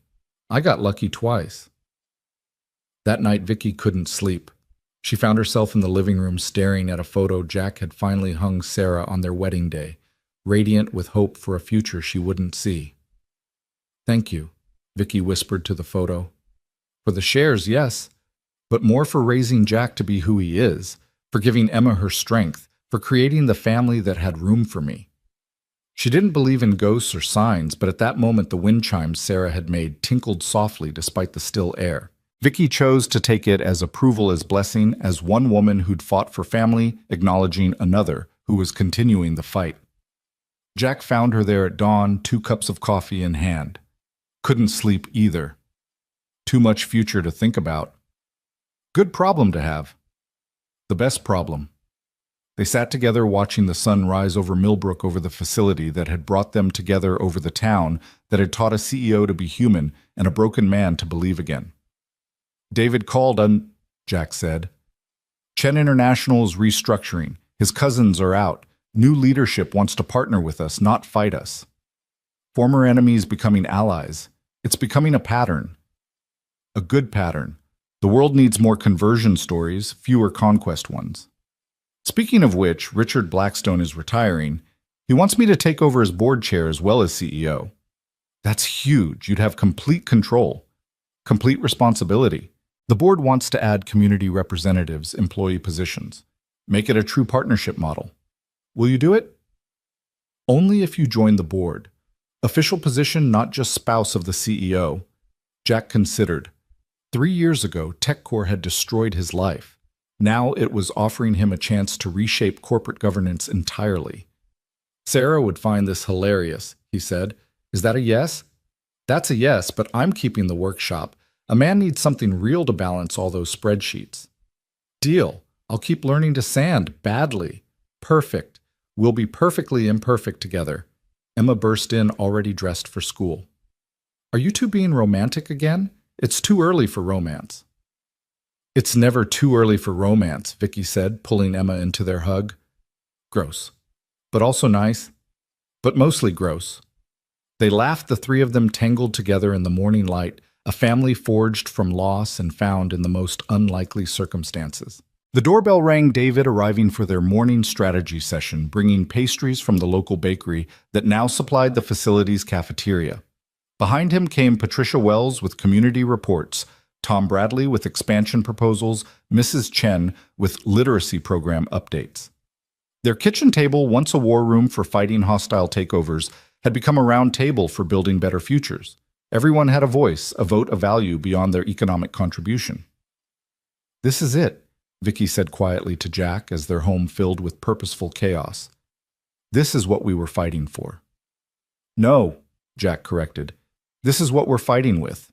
What we're fighting for is bigger, every company, every community, every family that deserves better than extraction and exploitation. That's a big fight. Good thing we've got a big family. Looking around the room at David, explaining technology with patience, at Patricia finding redemption in service at Tom and Mrs. Chen representing a community that had chosen courage over fear at Emma, absorbing it all with 8-year-old wisdom, Jack knew they could do it. Not overnight, not without setbacks, not without compromise and conflict and occasional failure, but together they could prove that business wasn't separate from life but part of it. That success meant more than money. That a crashed Tesla on a snowy night could lead to revolution in boardrooms worldwide. Ready for another day of changing the world? Vicky asked. Ready for another day of living in it, Jack replied. The changing happens naturally when you're living right. The morning strategy session had barely begun when Vicky's phone rang with a call that would change everything once again. It was the Securities and Exchange Commission. Ms. Chen, we need to discuss some irregularities in the recent shareholder vote. The investigator's voice was carefully neutral, specifically regarding the Morrison Family Trust. Jack's coffee mug froze halfway to his lips. Vicky put the call on speaker, her face pale but composed. "What irregularities, Bopo?" she asked.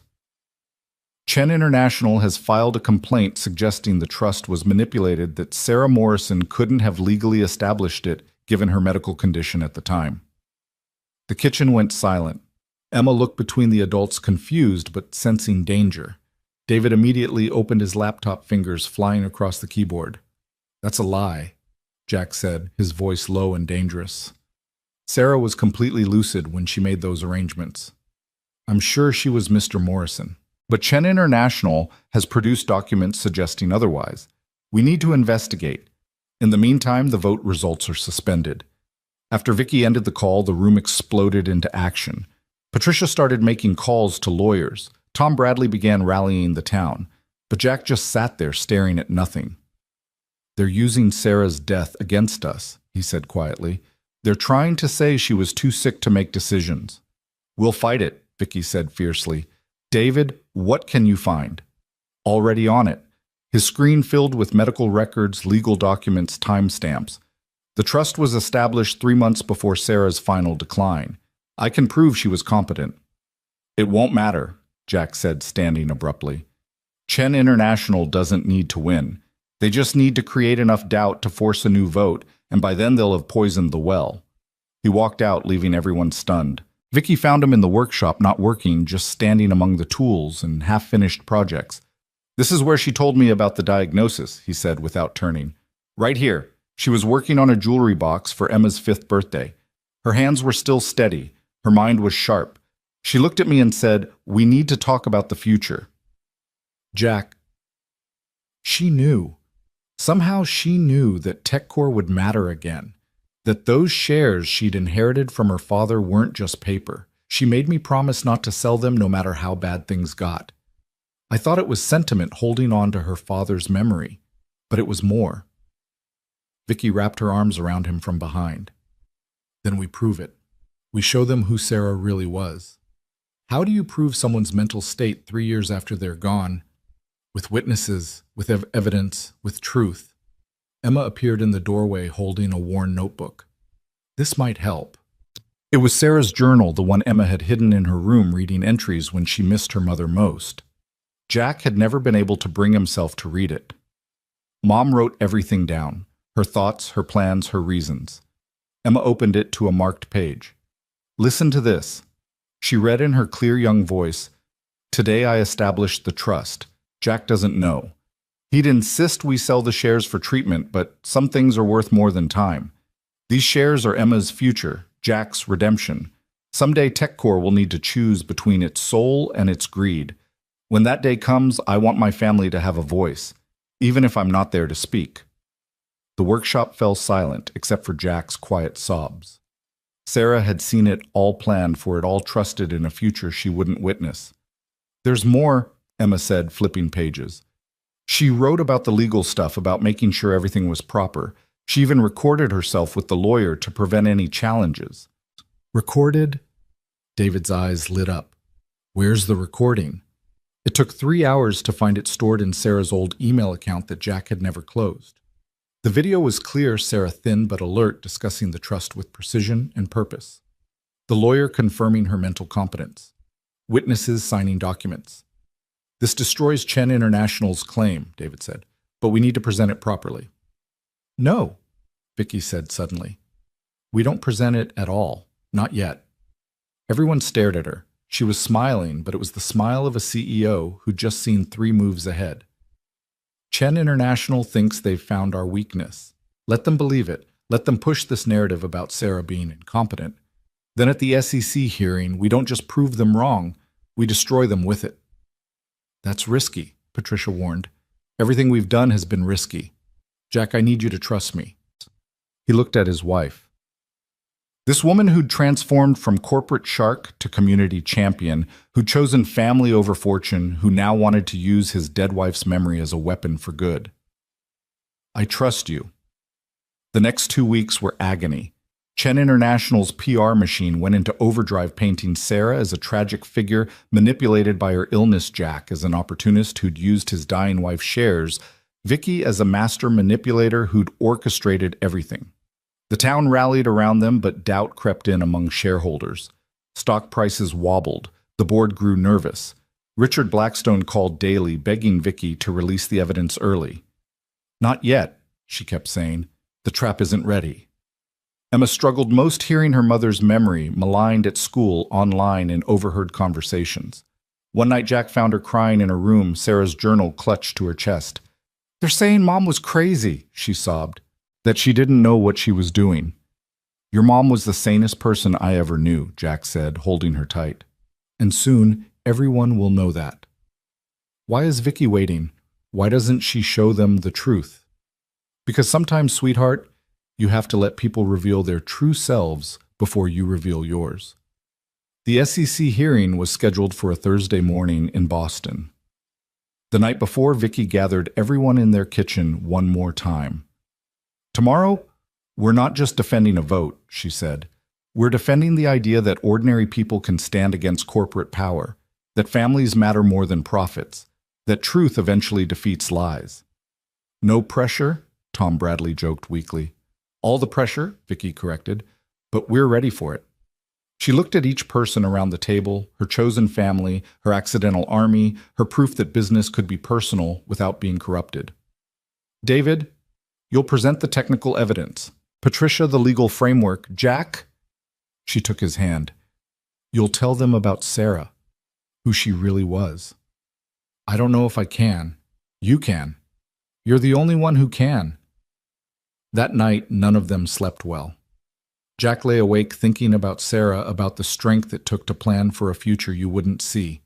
Vicky stared at ceiling, running through scenarios, calculating probabilities.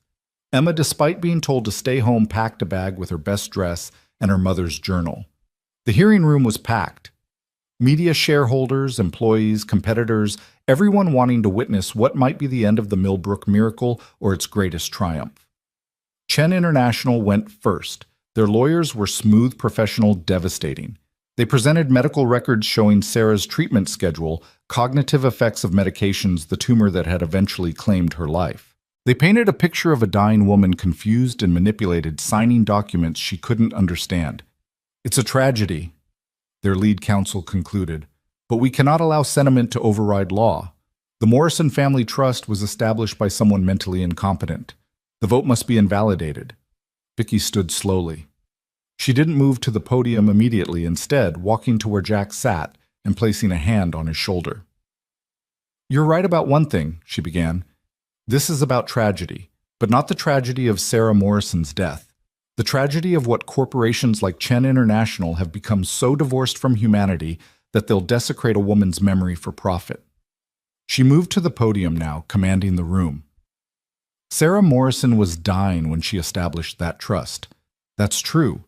But dying doesn't mean incompetent. Dying, in fact, often brings the clearest sight. She saw what TechCore had become under Marcus Webb. She saw what it had done to her husband, her family, her community, and she saw what it could become with the right leadership. Speculation. Chen International's lawyer interrupted. "No, prophecy." Vicky clicked a remote. Sarah's face filled the screen, thin but radiant, very much alive despite her illness.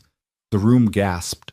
The video played Sarah discussing the trust with precision, explaining her reasoning with eloquence, planning for a future she'd never see with heartbreaking clarity. "My body is failing," Sarah's recorded voice said, "but my mind is clear, clearer than it's ever been. These shares aren't just an investment, they're a voice, a vote, a chance for redemption. TechCore destroyed my husband's career and contributed to our family's suffering.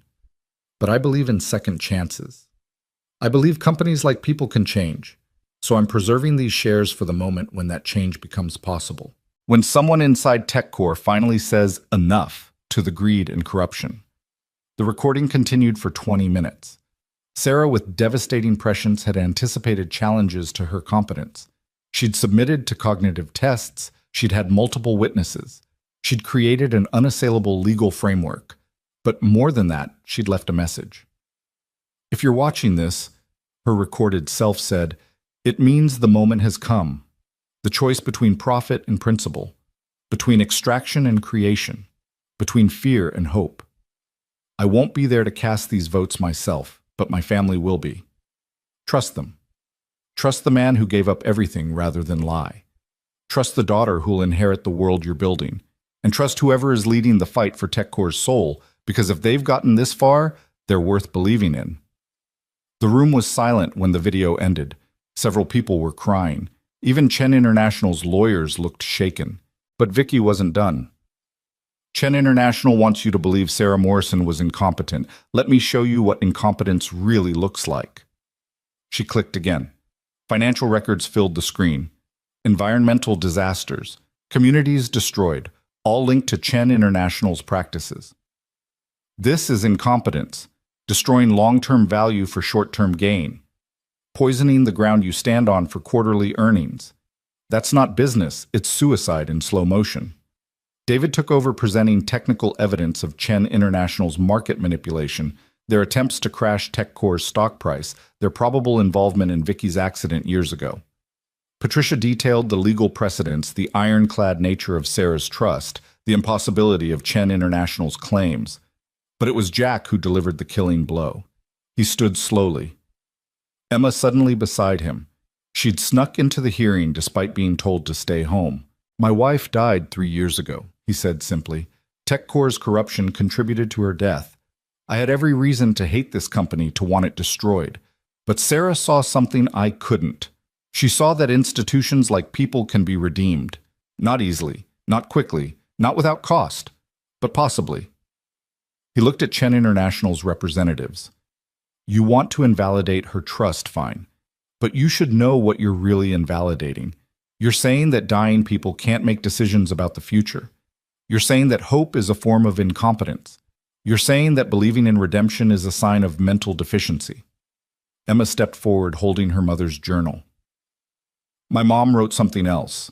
Want to hear it? The SEC commissioners nodded, entranced by the 8-year-old's composure.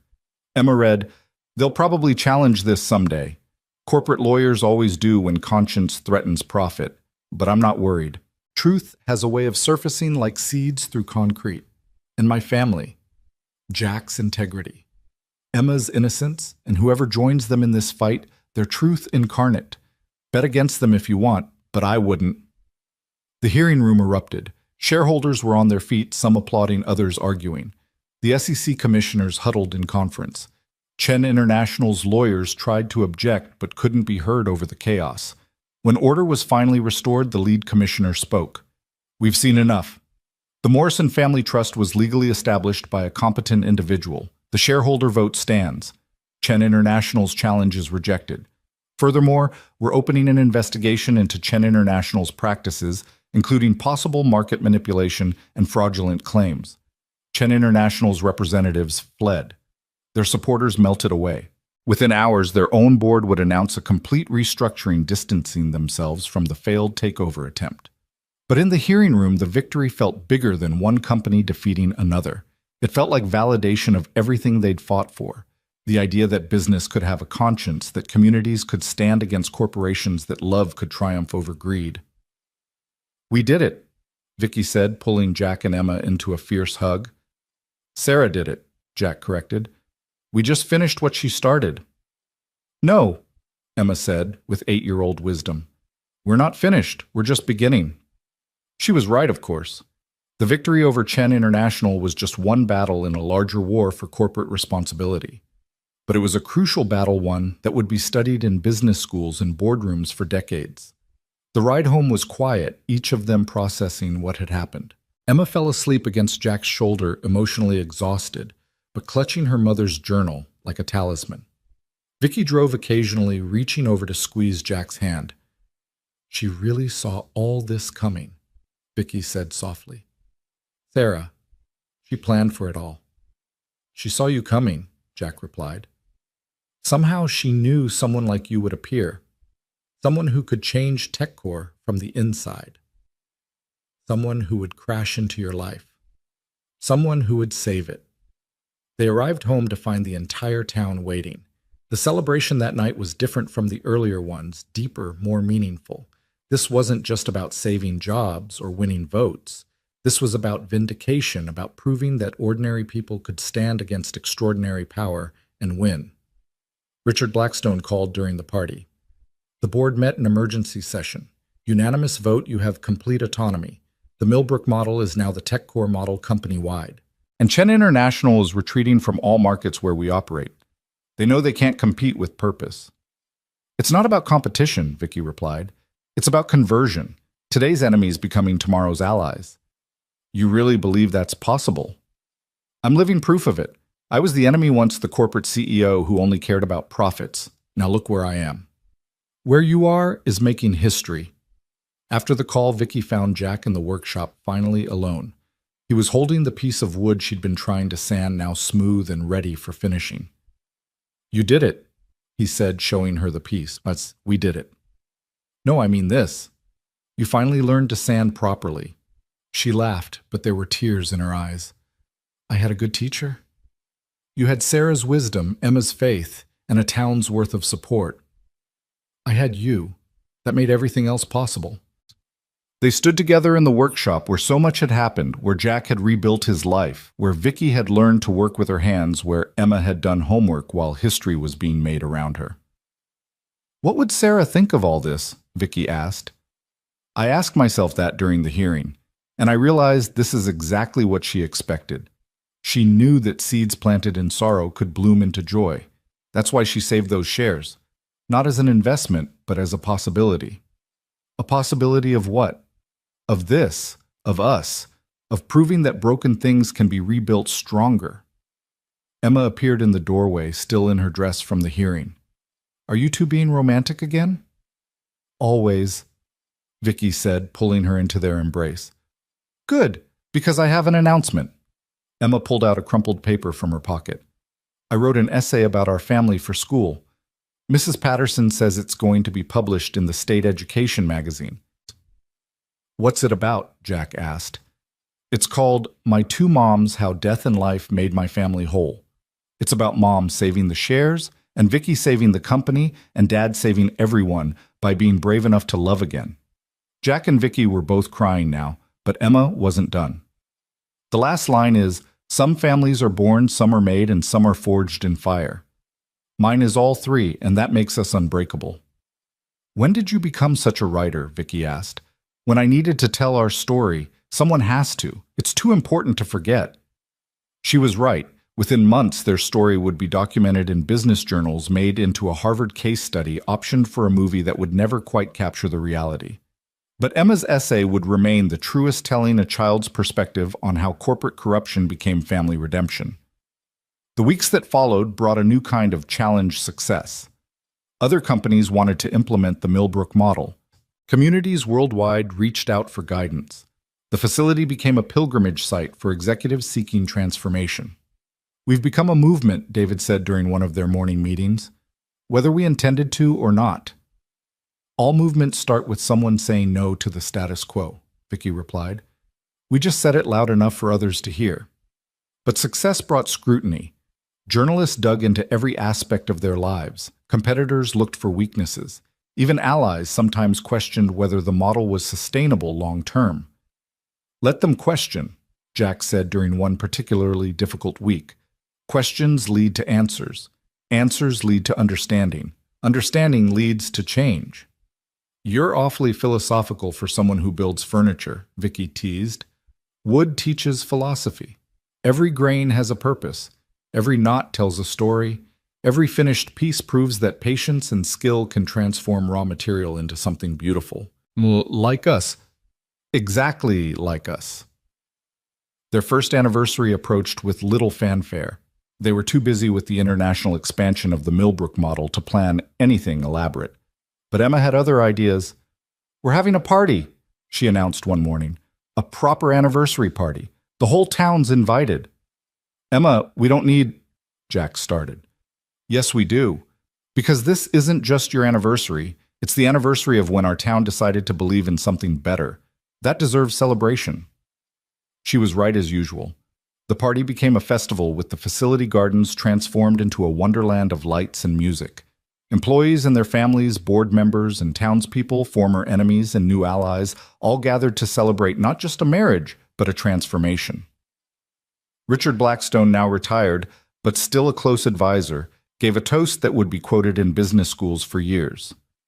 They say business isn't personal. Vicky and Jack proved that's exactly backwards. Business is only business when it's personal. When you care about the people affected by your decisions, when you love the communities you serve, when you treat employees like family and family like the treasure it is, that's not just good ethics, it's good business. But the moment that mattered most came later, when the crowds had thinned and the music had softened. Jack and Vicky danced in the garden. They'd built Emma between them, the three of them swaying to a song about second chances. "Do you ever regret it?" Jack asked. "Giving up the traditional CEO life for this?" "Every traditional CEO in the world would trade places with me right now," Vicky replied. "They just don't know it yet." "How can you be sure?" "Because I have something they don't, a life worth living beyond the next quarterly report, a family that matters more than any stock price, a purpose that transcends profit, and really terrible wood sanding skills," Jack added. "Those too. My terribly mediocre craftsmanship is part of my charm." Emma looked up at them. "You two are weird." "The best families are," Vicky said. "Then we're definitely the best." As the evening wound down, they walked through the facility one more time. The building that had once represented corporate intrusion now stood as a monument to community partnership. Every solar panel, every garden bed, every locally sourced stone in the walls told the story of transformation. "This all started with a car crash," Vicky mused. "No," Jack corrected. "It started with Sarah seeing the future. The crash just set it in motion." "Or maybe," Emma said, taking both their hands, "it started with love.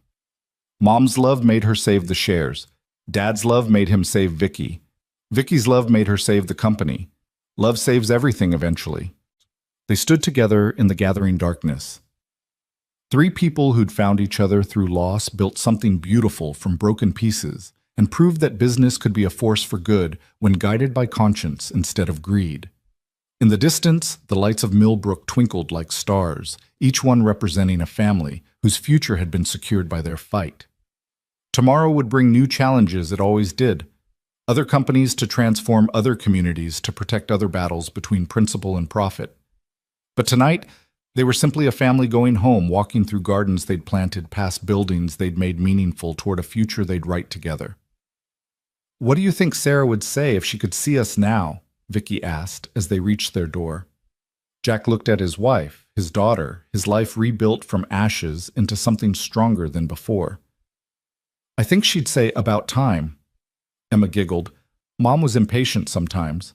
"She was perfect," Jack said. "So is this," Vicky added, encompassing everything with a gesture, their home, their family, their purpose-driven life. "No," Emma corrected with the wisdom that only children possess. "It's not perfect, it's real, and real is better than perfect."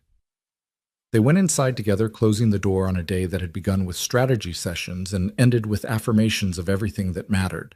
The porch light stayed on, a beacon for anyone else who might be lost in the storm, looking for proof that crashes could lead to salvation, that corporations could have conscience, that love could redeem even the most corrupted systems.